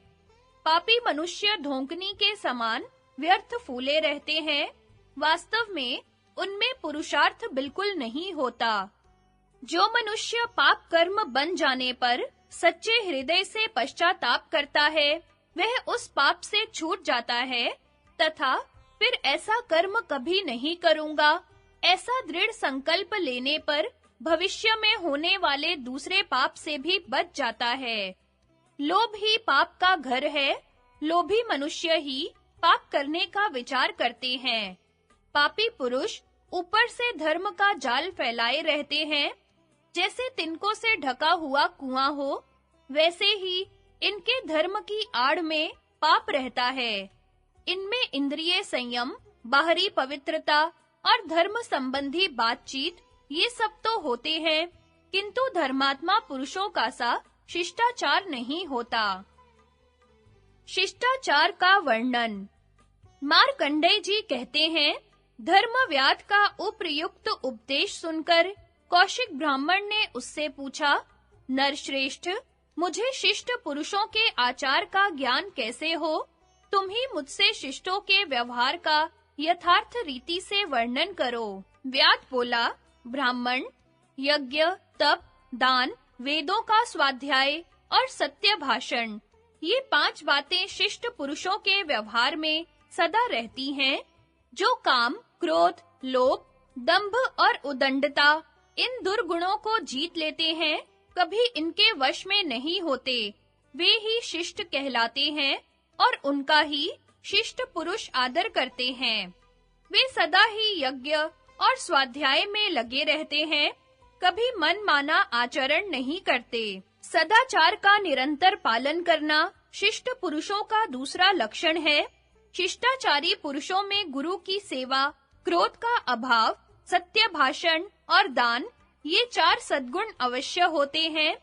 वेद का सार है सत्य, सत्य का सार है इंद्रिय संयम और इंद्रिय संयम का सार है त्याग। यह त्याग शिष्ट पुरुषों में सदा विद्यमान रहता है। जो शिष्ट है, वे सदा ही नियमित जीवन व्यतीत करते हैं, धर्म के मार्ग पर ही चलते हैं, गुरु की आज्ञा का पालन करते रहते हैं। इसलिए हे प्यारे, तुम धर्म की मर्यादा भंग करने वाले, नास्तिक, पापी और निर्दयी पुरुषों का संग छोड़ दो, सदा धार्मिक पुरुषों की सेवा में रहो। यह शरीर एक नदी है, 5 इंद्रियां इसमें जल हैं, काम और लोभ रूपी मगर इसके भीतर भरे पड़े हैं। जन्म मरण के दुर्गम प्रदेश में यह नदी बह रही है। तुम धैर्य की नाव पर बैठो और इसके दुर्गम स्थानों, जन्म आदि कलेशों को पार कर जाओ। जैसे कोई भी रंग सफेद कपड़े पर ही अच्छी तरह खिलता है, उसी प्रकार शिष्टाचार का पालन करने वाले पुरुष में ही क्रमशः संचित किया हुआ कर्म और ज्ञान रूप महान धर्म भली भांति प्रकाशित होता है। अहिंसा और सत्य, इनसे ही संपूर्ण जीवों का कल्याण होता है। अहिंसा सबसे महान धर्म है, परंतु उसकी प्रतिष्ठा है सत्य में। सत्य के आधार पर ही श्रेष्ठ पुरुषों के सभी कार्य आरंभ होते हैं, इसलिए सत्य ही गौरव की वस्तु है। न्याय युक्त कर्मों का आरंभ धर्म कहा गया है। इसके विपरीत जो अनाचार है, उसे ही शिष्ट पुरुष अधर्म बताते हैं। जो क्रोध और निंदा नहीं करते, जिनमें अहंकार और ईर्ष्या का भाव नहीं है, जो मन पर काबू रखने वाले और सरल स्वभाव के पुरुष हैं, उन्हें शिष्टाचारी कहते हैं। उनमें सत्व गुण की वृद्धि होती है। जिनका पालन दूसरों के कठिन प्रतीत होता है, ऐसे सदाचारों का भी वे सुगमता पूर्वक पालन करते हैं। अपने सत्कर्मों के कारण ही उनका सर्वत्र आदर होता है। उनके हाथ से कभी हिंसा आदि घोर कर्म नहीं होते। सदाचार पुराने जमाने से चला आ रहा है। यह सनातन धर्म है, इसको कोई मिटा नहीं सकता। सबसे प्रधान धर्म तो वह है जिसका वेद प्रतिपादन करते हैं। दूसरा वह है जिसका वर्णन धर्म शास्त्रों में हुआ है। तीसरा धर्म है शिष्ट पुरुषों का आचरण। इस प्रकार ये धर्म के 3 लक्षण हैं: विद्याओं में पारंगत होना, तीर्थों में स्नान करना तथा क्षमा, सत्य, कोमलता और पवित्रता आदि सद्गुणों का संचय शिष्ट पुरुषों के ही आचार में देखा जाता है। जो सब पर दया करते हैं, किसी का जी नहीं दुखाते, कभी कठोर वचन नहीं बोलते, वे ही संत या शिष्ट पुरुष हैं। जिन्हें शुभाशुभ कर्मों के परिणाम का ज्ञान है, जो न्यायप्रिय, सद्गुणी, संपूर्ण जगत के हितैषी और सदा सन्मार्ग पर चलने वाले हैं, वे सज्जन पुरुष ही शिष्ट हैं। उनका दान करने का स्वभाव होता है। वे किसी भी वस्तु को पहले और सबको बांटकर पीछे स्वीकार करते हैं तथा दीन दुखियों पर सदा उनकी कृपा रहती है। स्त्री और सेवकों को कष्ट न हो, इसके लिए भी वे सदा सावधान रहते हैं और उन्हें अपनी शक्ति से अधिक धन आदि देते रहते हैं। वे सर्वदा सत्पुरुषों का संग करते हैं। संसार में जीवन निर्वाह कैसे हो, धर्म की रक्षा और आत्म कल्याण किस प्रकार हो, इन सब बातों पर उनकी दृष्टि रहती है। अहिंसा, सत्य, क्रूरता का अभाव, कोमलता, द्रोह और अहंकार का त्याग, लज्जा, क्षमा, शम, दम, बुद्धि, धैर्य, जीव दया, कामना एवं द्वेष का अभाव, ये सब शिष्ट पुरुषों के गुण हैं। इनमें भी प्रधानता 3 की है। किसी से द्रोह न करे, दान करता रहे और सत्य बोले। शांति, संतोष और मीठे वचन, ये भी शिष्ट पुरुषों के गुण हैं। इस प्रकार शिष्टों के आचार व्यवहार का पालन करने वाले मनुष्य महान भय से मुक्त हो जाते हैं। हे ब्राह्मण, इस प्रकार जैसा मैंने सुना और जाना है, उसके अनुसार शिष्टों के आचार का तुमसे वर्णन किया है। तीनों गुणों का स्वरूप तथा ब्रह्म साक्षात्कार के उपाय। मार्कंडेय जी कहते हैं, इसके पश्चात कौशिक ब्राह्मण ने धर्मव्याध से कहा, अब मैं सत्व, रज, तम इन तीनों गुणों का स्वरूप जानना चाहता हूँ। मुझसे इनका यथावत वर्णन करो। धर्मव्याध बोला, अच्छा, अब मैं तीनों गुणों का पृथक-पृथक स्वरूप बताता हूँ, सुनो। तीनों गुणों में जो तमोगुण है वह मोह उपाजने वाला है। रजोगुण कर्मों में प्रवृत्त कराने वाला है, परंतु सत्व गुण विशेष ज्ञान का प्रकाश फैलाने वाला है। इसलिए वह सबसे उत्तम माना गया है।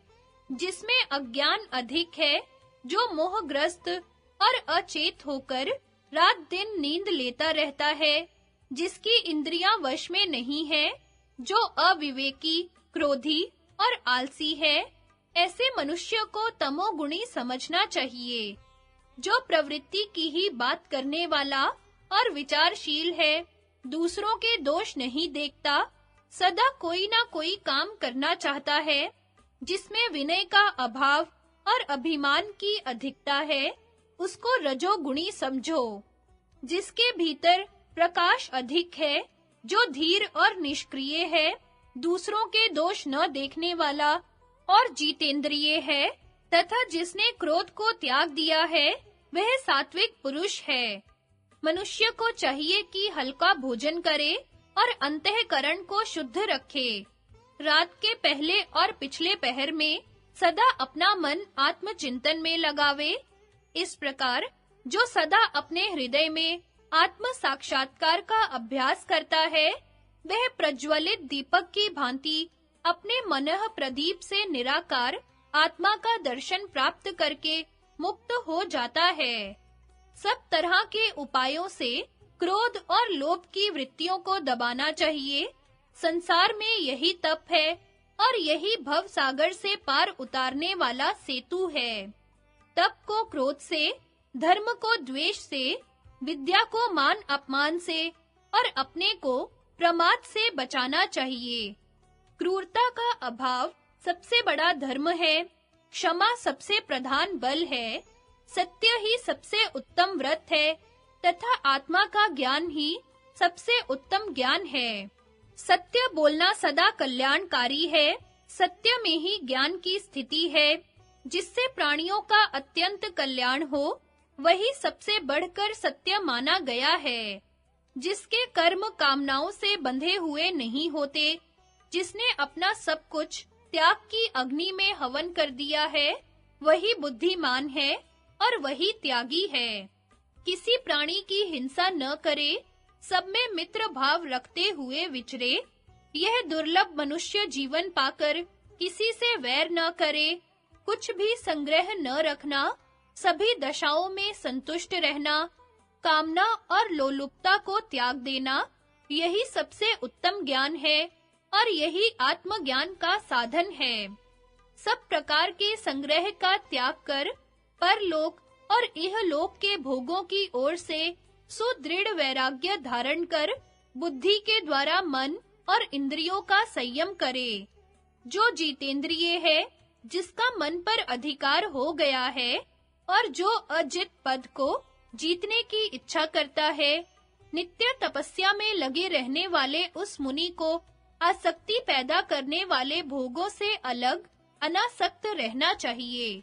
जहाँ गुण भी अगुण हो जाते हैं, जो विषयों की आसक्ति से रहित है, जो एकमात्र नित्य सिद्ध स्वरूप है तथा जिसकी प्राप्ति में अज्ञान के सिवा और कोई व्यवधान नहीं है, जो अज्ञान दूर होने पर अपने से अभिन्न रूप में प्रकाशित होता है, वही ब्रह्म का पद है, वही असीम आनंद है।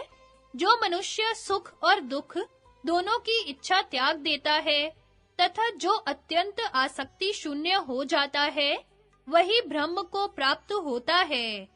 विप्रवर, इस प्रकार इस विषय को मैंने जैसा सुना और जाना है, सो सब आपको सुना दिया। धर्मव्याध की अपने माता-पिता के प्रति भक्ति। मार्कंडेय जी कहते हैं, युधिष्ठिर, इस प्रकार जब धर्मव्याध ने मोक्ष साधक धर्मों का वर्णन किया, तो कौशिक ब्राह्मण अत्यंत प्रसन्न होकर यूं बोला, तुमने मुझसे जो कुछ कहा है, सब न्याय युक्त है। मुझे तो ऐसा जान पड़ता है, धर्म के विषय में ऐसी कोई बात नहीं है जो तुम्हें ज्ञात न हो। धर्मव्याध ने कहा, ब्राह्मण देव, अब मेरा प्रत्यक्ष धर्म भी चलकर देखिए, जिसकी बदौलत मुझे यह सिद्धि मिली है। घर के भीतर पधारिए और मेरे माता-पिता का दर्शन कीजिए। व्याध के ऐसा कहने पर ब्राह्मण ने भीतर प्रवेश किया। वहां उन्हें एक बहुत सुंदर गृह दिखाई पड़ा, जिसमें 4 कमरे थे, चूने की सफेदी की हुई थी। उस घर की शोभा देखते ही मन मोह जाता था। ऐसा जान पड़ता था मानो देवताओं का निवास स्थान हो। देवताओं की सुंदर प्रतिमाओं से वह भवन और भी सुशोभित हो रहा था। एक ओर सोने के लिए बिछौनों सहित पलंग था, दूसरी ओर बैठने के लिए आसन रखे हुए थे। वहां धूप और केसर आदि की मीठी सुगंध फैल रही थी। ब्राह्मण ने देखा, एक बहुत सुंदर आसन पर धर्मव्याध के माता-पिता भोजन करके प्रसन्न चित्त से बैठे हुए हैं। उनके शरीर पर श्वेत वस्त्र शोभा पा रहे हैं और पुष्प चंदन आदि से उनकी पूजा की हुई है। धर्मव्याध ने माता-पिता को देखते ही उनके चरणों पर सिर रख दिया, पृथ्वी पर पड़कर साष्टांग प्रणाम किया।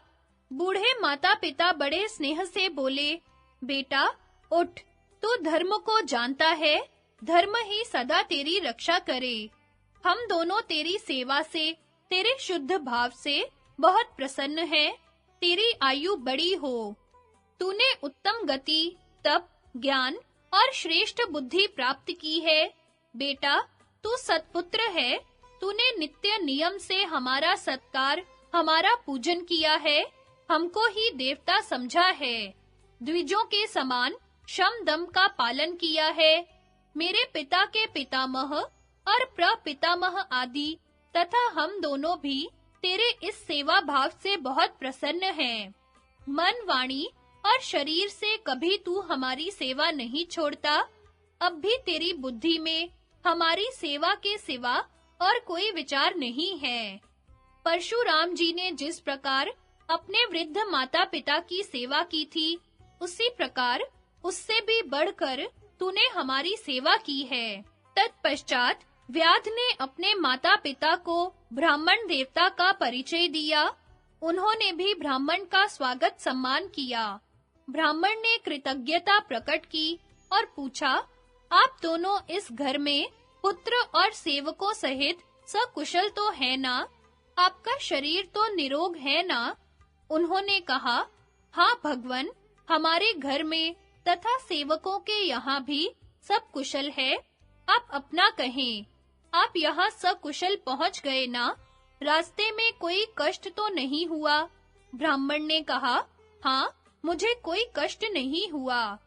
तदनंतर व्याध ने अपने माता-पिता की ओर देखते हुए कौशिक ब्राह्मण से कहा, भगवन, ये माता-पिता ही मेरे प्रधान देवता हैं। जो कुछ देवताओं के लिए करना चाहिए, वह सब मैं इन्हीं दोनों के लिए करता हूँ। इनकी सेवा में मुझे आलस्य नहीं होता। जैसे सारे संसार के लिए इंद्र आदि 33 देवता पूजनीय हैं, उसी प्रकार मेरे लिए ये बूढ़े माता-पिता पूज्य हैं। द्विज लोग देवताओं के लिए जैसे नाना प्रकार के उपहार समर्पण करते हैं, उसी प्रकार मैं भी इनके लिए करता हूँ। ब्राह्मण, ये माता-पिता ही मेरे सर्वश्रेष्ठ देवता हैं। मैं फूल फल और रत्नों से इन्हीं को संतुष्ट करता हूँ। जिन्हें विद्वान लोग अग्नि कहते हैं, वे मेरे लिए ये ही हैं। चारों वेद और यज्ञ भी मेरे लिए ये माता-पिता ही हैं। इन्हीं के लिए मेरे पुत्र, स्त्री तथा मित्र हैं। ये प्राण भी इन्हीं की सेवा में समर्पित है। स्त्री बच्चों के साथ नित्य मैं इन्हीं की सेवा करता हूँ। स्वयं ही इन्हें नहलाता हूँ, चरण धोता हूँ और स्वयं ही भोजन परोसकर जिमाता हूँ। मैं जानता हूँ इन्हें क्या रुचता है और क्या नहीं, इसलिए इनकी पसंद की चीजें लाता हूँ और जो इन्हें नहीं अच्छी लगती, वह चीज नहीं लाता। इस प्रकार आलस्य त्याग कर मैं सदा इनकी सेवा में लगा रहता हूँ। कौशिक ब्राह्मण को माता-पिता की सेवा के लिए उपदेश और कौशिक का जाना।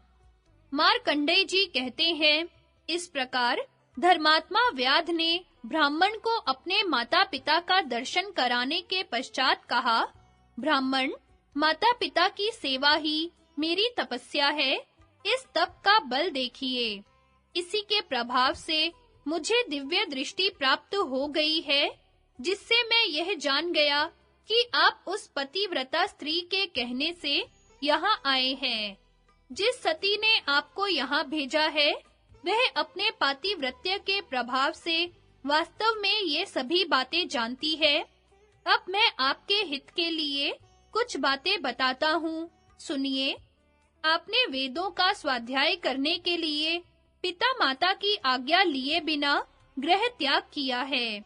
इससे उन दोनों का तिरस्कार हुआ है और यह आपके लिए अत्यंत अनुचित कार्य है। आपके शोक से वे दोनों बूढ़े माता-पिता अंधे हो गए हैं। जाइए, उन्हें प्रसन्न कीजिए। ऐसा करने से आपका धर्म नष्ट नहीं होगा।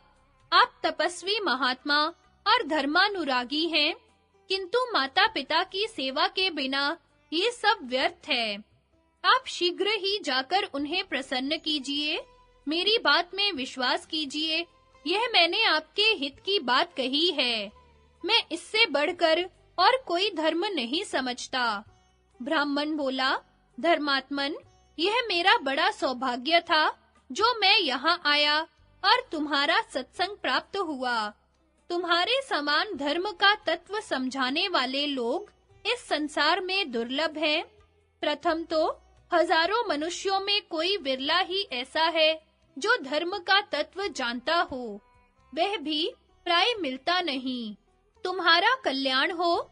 आज मैं तुम पर तुम्हारे सत्य के कारण बहुत प्रसन्न हूँ। जैसे स्वर्ग से भ्रष्ट हुए राजा ययाति को उनके दोहित्रों ने बचाया था, उसी प्रकार तुम जैसे संत ने आज मेरा नरक से उद्धार किया है। अब मैं तुम्हारे कहने के अनुसार माता-पिता की सेवा करूंगा। जिसका अंतःकरण शुद्ध नहीं है, वह धर्म अधर्म का निर्णय नहीं कर सकता। आश्चर्य है कि यह सनातन धर्म, जिसका तत्व समझना कठिन है, शूद्र जाति के मनुष्य में भी विद्यमान है। मैं तुमको शूद्र नहीं मानता। किसी प्रबल प्रारब्ध के कारण तुम्हारा शूद्र योनि में जन्म हो गया है। ब्राह्मण के पूछने पर व्याध ने बताया कि मैं पूर्व जन्म में वेद वेत्ता ब्राह्मण था। संग दोष से मेरे द्वारा कुछ ऐसा कर्म बन गया जिससे मुझे ऋषि का शाप प्राप्त हुआ। उसी शाप से मुझे शूद्र जाति में व्याध होना पड़ा है। ब्राह्मण ने कहा, शूद्र होने पर भी मैं तुम्हें ब्राह्मण ही मानता हूँ। जो ब्राह्मण होकर भी पापी, दंभी और असन्मार्ग पर चलने वाला है, वह शूद्र के ही समान है। इसके विपरीत जो शूद्र होकर भी शम, दम, सत्य तथा धर्म का सदा पालन करता है, उसे मैं ब्राह्मण ही मानता हूँ, क्योंकि मनुष्य सदाचार से ही ब्राह्मण होता है। तुम ज्ञानवान हो, बुद्धिमान हो, तुम्हारी बुद्धि विशाल है, तुम धर्म के तत्व को जानते हो और ज्ञानानंद से तृप्त रहते हो, इसलिए कृतार्थ हो। अब मैं जाने के लिए तुम्हारी अनुमति चाहता हूँ। तुम्हारा कल्याण हो और धर्म सदा तुम्हारी रक्षा करे। मार्कंडेय जी कहते हैं, ब्राह्मण की बात सुनकर धर्मात्मा व्याध ने हाथ जोड़कर कहा, बहुत अच्छा, अब आप पधारें। ब्राह्मण ने धर्मव्याध की प्रदक्षिणा की और वहां से चला गया। घर जाकर उसने माता-पिता की पूर्ण सेवा की और बूढ़े माँ-बाप ने प्रसन्न होकर उसकी बड़ी सराहना की। युधिष्ठिर, तुमने जो प्रश्न किया था, उसके अनुसार मैंने पतिव्रता स्त्री और ब्राह्मण का महत्व सुनाया तथा धर्मव्याध ने जो माता-पिता की सेवा की महिमा कही थी, वह भी सुना दी। युधिष्ठिर बोले, मुनिवर, आपने धर्म के विषय में यह बहुत ही अद्भुत उपाख्यान सुनाया है। इसे सुनकर इतना सुख मिला है कि बहुत सा समय भी एक क्षण के समान बीत गया। आपसे यह धर्म की कथा सुनते-सुनते मुझे तृप्ति ही नहीं हो रही है। कार्तिकेय के जन्म और देव सेनापतित्व ग्रहण का वृत्तांत। युधिष्ठिर ने पूछा, भार्गव श्रेष्ठ, स्वामी कार्तिकेय जी का जन्म किस प्रकार हुआ था और वे अग्नि के पुत्र किस प्रकार हुए? यह सब प्रसंग मुझे यथावत सुनाने की कृपा कीजिए। मार्कंडेय जी ने कहा, कुरुनंदन, सुनिए, मैं आपको मतिमान कार्तिकेय जी के जन्म का वृत्तांत सुनाता हूँ। पूर्व काल में देवता और असुर आपस में संग्राम ठानते रहते थे। उनमें सदा ही घोर रूप वाले असुरों की देवताओं पर विजय होती थी। जब इंद्र ने बार-बार अपनी सेना को नष्ट होते देखा, तो वे मानस पर्वत पर जाकर एक श्रेष्ठ सेनापति प्राप्त करने के लिए विचार करने लगे। इतने में उनके कानों में एक स्त्री के आर्तनाद का शब्द पड़ा। वह बार-बार चिल्लाती थी, अरे कोई पुरुष दौड़ो, मेरी रक्षा करो। इंद्र ने उसका विलाप सुनकर कहा, भीरु, तू डर मत, अब तेरे लिए भय की कोई बात नहीं है। फिर उसके पास पहुंचकर देखा कि उसके सामने हाथ में गदा लिए केशी दैत्य खड़ा है। तब उस कन्या का हाथ पकड़कर इंद्र ने कहा, रे नीच कर्म करने वाले, तू किस प्रकार इस कन्या का हरण करना चाहता है? याद रख, मैं वज्रधर इंद्र हूँ, अब तू इसका पिंड छोड़ दे। तब केशी बोला, अरे इंद्र, तू ही इसे छोड़ दे, इसे तो मैं वरण कर चुका हूँ। ऐसा करने पर ही तू जीता जागता अपनी पुरी में लौट सकता है। ऐसा कहकर केशी ने इंद्र पर अपनी गदा छोड़ी, किंतु इंद्र ने अपने वज्र द्वारा उसे बीच में ही काट डाला। फिर केशी ने अत्यंत क्रुद्ध होकर इंद्र पर एक पहाड़ की चट्टान फेंकी। अपनी ओर आते देख इंद्र ने उसे भी टुकड़े-टुकड़े करके पृथ्वी पर गिरा दिया। गिरते समय उससे केशी को ही चोट लगी। उस चोट से घबराकर वह उस कन्या को छोड़कर भागा। केशी के भाग जाने पर इंद्र ने उस कन्या से पूछा, सुमुखी, तुम कौन हो, किसकी पुत्री हो और यहाँ तुम्हारा क्या काम है? कन्या ने कहा, इंद्र, मैं प्रजापति की पुत्री हूँ, मेरा नाम देवसेना है। दैत्य सेना मेरी बहन है, उसे यह केशी पहले ले जा चुका है। हम दोनों बहनें प्रजापति की आज्ञा लेकर साथ-साथ खेलने के लिए इस मानस पर्वत पर आया करती थी, और यह केशी दैत्य नित्य प्रति हमें अपने साथ चलने के लिए कहा करता था। किंतु दैत्य सेना का तो इस पर प्रेम था, मैं इसे नहीं चाहती थी, इसलिए उसे तो यह ले गया और मैं आपके बल पराक्रम से बच गई। अब तुम जिस दुर्जय वीर को निश्चित करोगे, उसी को मैं अपना पति बनाना चाहती हूँ। इंद्र ने कहा, मेरी माता दक्ष पुत्री अदिति है, इसलिए तू मेरी मौसेरी बहन होती है। अच्छा बता, तेरे पति का कैसा बल होना चाहिए?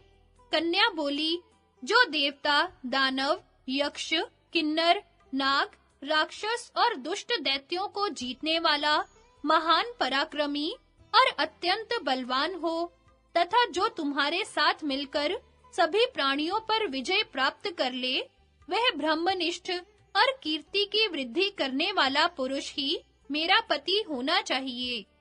मार्कंडेय जी बोले, राजन, उस कन्या की बात सुनकर इंद्र को बड़ा खेद हुआ और उन्होंने सोचा कि जैसा यह कहती है, वैसा तो कोई वर इसके लिए दिखाई नहीं देता।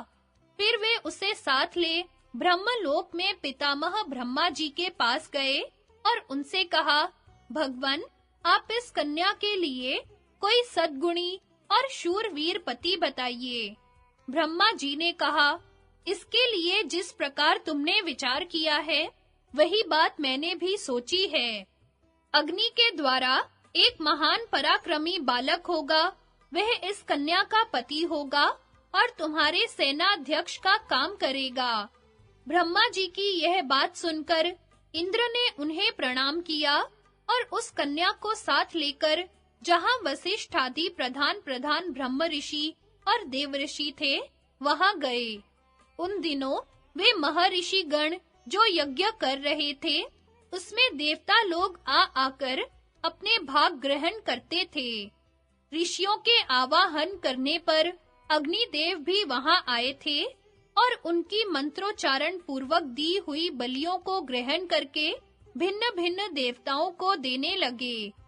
उस समय ऋषि पत्नियों का रूप देखकर अग्निदेव की इंद्रियां चंचल हो गई और बहुत विचार करने पर भी काम के वेग को वे रोक न सके। किंतु उस कामग्नि को शांत करने का उन्हें कोई अवसर मिलना संभव नहीं था, क्योंकि ऋषि पत्नियां बड़ी पतिव्रता और शुद्ध हृदय वाली थी। इसलिए अग्निदेव का हृदय बहुत संतप्त होने लगा और वे निराश होकर शरीर त्यागने के विचार से वन में चले गए। जब अग्नि की पत्नी स्वाहा को मालूम हुआ कि वे ऋषि पत्नियों पर मोहित होने से काम संतप्त होकर वन में चले गए हैं, तो उसने विचार किया कि मैं ही ऋषि पत्नियों का रूप धारण करके उन्हें अपने में आसक्त करूंगी। इससे उनका तो मेरे ऊपर प्रेम बढ़ जाएगा और मेरी काम वासना की तृप्ति होगी।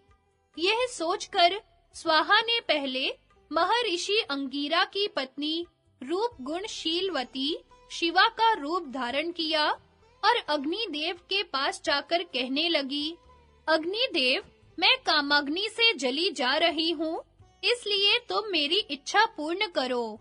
यदि तुम ऐसा नहीं करोगे तो मेरे प्राण नहीं बच सकते। मैं महर्षि अंगिरा की भार्या शिवा हूँ। तब अग्नि ने बहुत प्रसन्न होकर उसके साथ समागम किया। इसी प्रकार स्वाहा ने सप्त ऋषियों में से प्रत्येक की पत्नी का रूप धारण करके अग्नि की काम शांति की, किंतु अरुंधति के तप और पातिव्रत्य के प्रभाव से वह उसका रूप धारण नहीं कर सकी। इस प्रकार काम तप्ता स्वाहा ने प्रतिपदा के दिन 6 बार अग्नि के वीर्य को उसी सुवर्ण के कुंड में रखा। उससे एक ऋषि पूजित बालक उत्पन्न हुआ। स्खलित वीर्य से उत्पन्न होने के कारण उसका नाम स्कंद हुआ। उसके 6 सिर, 12 कान, 12 नेत्र, 12 भुजाएं तथा 1 ग्रीवा और 1 पेट था। वह द्वितीया को अभिव्यक्त हुआ, तृतीया को शिशु रहा और चतुर्थी को अंग प्रत्यंग से संपन्न हो गया। जिस प्रकार उदित होता हुआ सूर्य अरुण वर्ण बादल में सुशोभित हो, उसी प्रकार विद्युत युक्त अरुण मेघ से घिरा हुआ वह बालक जान पड़ता था। फिर त्रिपुर विनाशक महादेव जी ने दैत्यों का संहार करने वाले जो विशाल और रोमांचकारी धनुष रख छोड़ा था, उसे स्कंद जी ने उठा लिया और अपने भीषण सिंहनाद से तीनों लोकों के चराचर जीवों को संज्ञा शून्य सा कर दिया। उनकी उस महामेघ के समान भयंकर गर्जना को सुनकर बहुत से प्राणी पृथ्वी पर गिर गए। उस समय जिन-जिन प्राणियों ने उनकी शरण ली, उन्हें उनका पार्षद कहा जाता है। उन सबको महाबाहु स्वामी कार्तिकेय ने सांत्वना दी। फिर उन्होंने श्वेत पर्वत के ऊपर खड़े होकर हिमालय के पुत्र क्रौंच पर्वत को बाणों से बीन दिया। उसी छिद्र में होकर हंस और गृध्र पक्षी आज भी मेरु पर्वत जाते हैं। कार्तिकेय जी के बाणों से विद्ध होकर क्रौंच पर्वत अत्यंत आर्तनाद करता हुआ नीचे गिर पड़ा। उसके गिरने पर दूसरे पर्वत भी बड़ा चीत्कार करने लगे। उन अत्यंत आर पर्वतों का वह चीत्कार शब्द सुनकर भी महाबली कार्तिकेय जी विचलित नहीं हुए, बल्कि एक शक्ति हाथ में लेकर सिंहनाद करने लगे। जब उन्होंने उस शक्ति को छोड़ा, तो उससे बड़े वेग से श्वेतगिरी के एक विशाल शिखर को फोड़ डाला।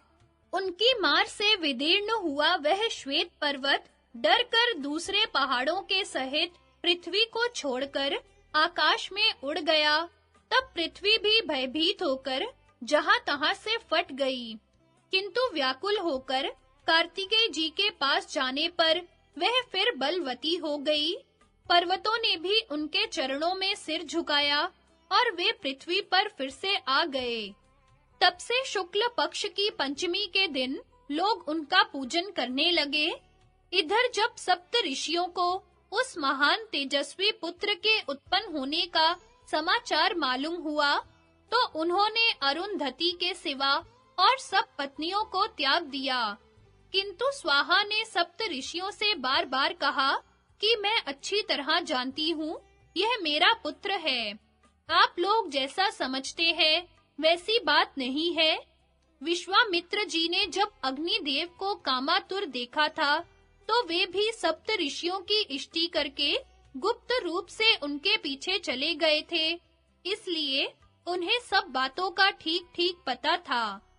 उन्होंने भी सप्त ऋषियों से कहा कि इसमें आप लोगों की पत्नियों का अपराध नहीं है, किंतु उनसे सब बातें यथावत सुनकर भी उन्होंने अपनी पत्नियों को त्याग ही दिया। जब देवताओं ने स्कंद के बल पराक्रम की बातें सुनी, तो उन्होंने आपस में मिलकर इंद्र से कहा, देवराज, स्कंद का बल असह्य है, आप उसे तुरंत मार डालिए।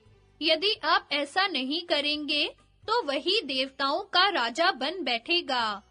इंद्र को यद्यपि अपनी विजय में संदेह था, तो भी उन्होंने ऐरावत पर चढ़कर सब देवताओं को साथ ले स्कंद पर धावा बोल दिया। वहां पहुंचकर इंद्र तथा समस्त देवताओं ने भीषण सिंहनाद किया। उस शब्द को सुनकर कार्तिकेय जी ने भी समुद्र के समान बड़ी भारी गर्जना की। उस महान शब्द से देवताओं की सेना अचेत सी हो गई और उसमें खलबलाए हुए समुद्र के समान सनसनी फैल गई।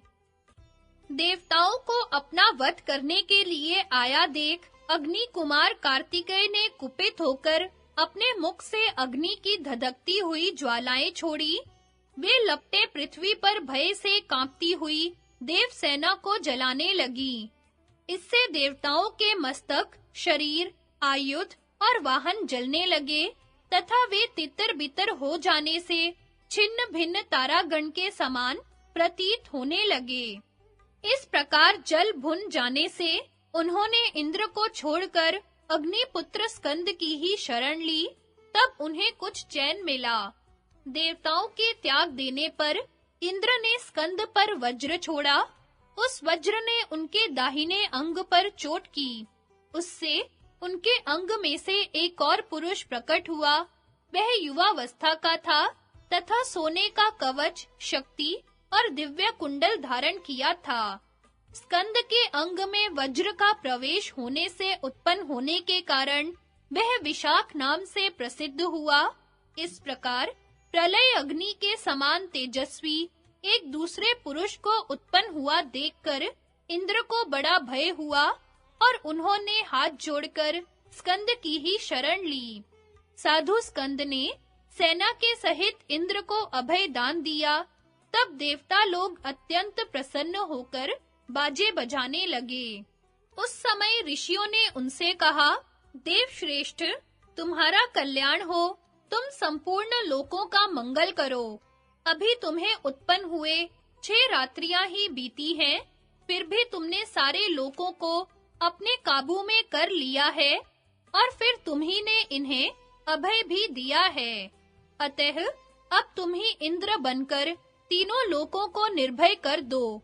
स्वामी कार्तिकेय ने पूछा, मुनिगण, यह इंद्र त्रिलोकी का क्या काम करता है और किस प्रकार यह देवताओं की रक्षा करता है? ऋषियों ने कहा, इंद्र समस्त प्राणियों को बल, तेज, प्रजा और सुख प्रदान करता है तथा प्रसन्न होने पर वह सब प्रकार की इच्छाएं पूरी कर देता है। वह दुराचारियों का संहार करता है, सदाचारियों की रक्षा करता है तथा प्राणियों के प्रत्येक कार्य में उनका अनुशासन करता है। जब सूर्य नहीं रहता तो वही सूर्य हो जाता है और चंद्रमा के अभाव में वही चंद्रमा होकर चमकता है। इसी प्रकार वही भिन्न-भिन्न कारणों से अग्नि, वायु, पृथ्वी और जल बन जाता है। ये ही सब काम इंद्र को करने पड़ते हैं, क्योंकि इंद्र में बड़ा बल होता है। वीरवर, तुम भी बड़े ही बलवान हो, इसलिए तुम ही हमारे इंद्र बन जाओ। तब इंद्र ने भी कहा, महाबाहो, तुम इंद्र बनकर हम सबको सुखी करो। तुम वास्तव में इस पद के योग्य हो, इसलिए आज ही अपना अभिषेक कराओ। स्कंद ने कहा, शक्र, आप ही निश्चिंत होकर त्रिलोकी का शासन करें। मैं तो आपका सेवक हूँ, मुझे इंद्र पद की इच्छा नहीं है। इंद्र बोले, वीर, तुम्हारा बल अद्भुत है। तुम्हारे पराक्रम से चकित हुए प्राणी मुझे गिरी हुई दृष्टि से देखेंगे। यही नहीं, वे हमारे बीच में भेद डालने का भी प्रयत्न करेंगे। इस प्रकार मतभेद हो जाने से मेरी और तुम्हारी लड़ाई ठनेगी, और जैसी मेरी धारणा है उसमें विजय तुम्हारी ही होगी। इसलिए तुम ही इंद्र बन जाओ। इस विषय में कोई सोच विचार मत करो। स्कंद ने कहा, शक्र, इस त्रिलोकी के और मेरे भी आप ही राजा हैं। कहिए, मैं आपकी किस आज्ञा का पालन करूं? इंद्र बोले, अच्छा, तुम्हारे कहने से इंद्र तो मैं बना रहूंगा, किंतु यदि सचमुच तुम मेरी आज्ञा मानना चाहते हो तो सुनो, तुम देव सेनापति के पद पर अपना अभिषेक करा लो। स्कंद ने कहा, ठीक है, दानवों के विनाश, देवताओं की अर्थ सिद्धि तथा गौ और ब्राह्मणों के हित के लिए आप सेनापति के पद पर मेरा अभिषेक प्रसन्नता से कर दीजिए। मार्कंडेय जी कहते हैं, स्कंद के इस प्रकार कहने पर इंद्र ने समस्त देवताओं के सहित उन्हें देवताओं का सेनापति बना दिया। उस समय महर्षियों से पूजित होकर वे बड़े ही सुशोभित हुए। उनके मस्तक पर सुवर्ण का छत्र लगाया गया। इतने ही में वहां पार्वती जी के सहित भगवान शंकर पधारे। उन्होंने स्वयं ही विश्वकर्मा की बनाई हुई माला उनके गले में पहना दी। अग्निदेव ने एक मुर्ग दिया। उसकी कालग्नि के समान लाल रंग की ध्वजा सर्वदा उनके रथ पर फहराया करती है, जो समस्त प्राणियों की चेष्टा, प्रभा, शांति और बल है तथा देवताओं की विजय को बढ़ाने वाली है। वह शक्ति स्वयं ही उनके आगे आकर उपस्थित हो गई। फिर उनके शरीर में जन्म के साथ उत्पन्न हुए कवच ने प्रवेश किया। वह युद्ध करने के समय स्वयं ही प्रकट हो जाता है। शक्ति, धर्म, बल, तेज, कांति, सत्य, उन्नति, ब्राह्मण्यता, असम्मोह, भक्तों की रक्षा, शत्रुओं का संहार और लोकों की रक्षा करना, ये सब गुण स्कंद में जन्मते ही हैं। इस प्रकार सभी देवगणों ने उन्हें अपना सेनापति बना लिया। इसके पश्चात कार्तिकेय जी के आगे सहस्त्रों देव सेनाएं उपस्थित हुई और कहने लगी कि आप हमारे पति हैं। तब उन्होंने उन सभी को स्वीकार कर लिया और उनसे सम्मानित हो उन सभी को सांत्वना दी। फिर इंद्र को केशी के हाथ से छुड़ाई हुई देव सेना का स्मरण हो आया और वे सोचने लगे कि इसमें संदेह नहीं, इन्हें ही ब्रह्मा जी ने देव सेना का पति नियत किया है। अतः वे वस्त्रालंकारों से सुसज्जित कर उसे स्कंद के पास ले आए और उनसे कहा, देवश्रेष्ठ, ब्रह्मा जी ने आपके जन्म से पहले ही इसे आपकी पत्नी निश्चित कर दिया है। इसलिए आप विधिवत मंत्रोच्चारण पूर्वक इसका पानी ग्रहण कीजिए। तब स्कंद ने विधि पूर्वक उसका पानी ग्रहण किया। उस समय मंत्रवेता बृहस्पति जी ने मंत्रोच्चारण और हवन आदि किया। इस प्रकार देवसेना कार्तिकेय जी की पटरानी होकर प्रसिद्ध हुई। उसी को ब्राह्मण लोग षष्ठी, लक्ष्मी, आशा, सुखप्रदा, सीनी वाली, कुहू, सद्वृत्ति और अपराजिता भी कहते हैं।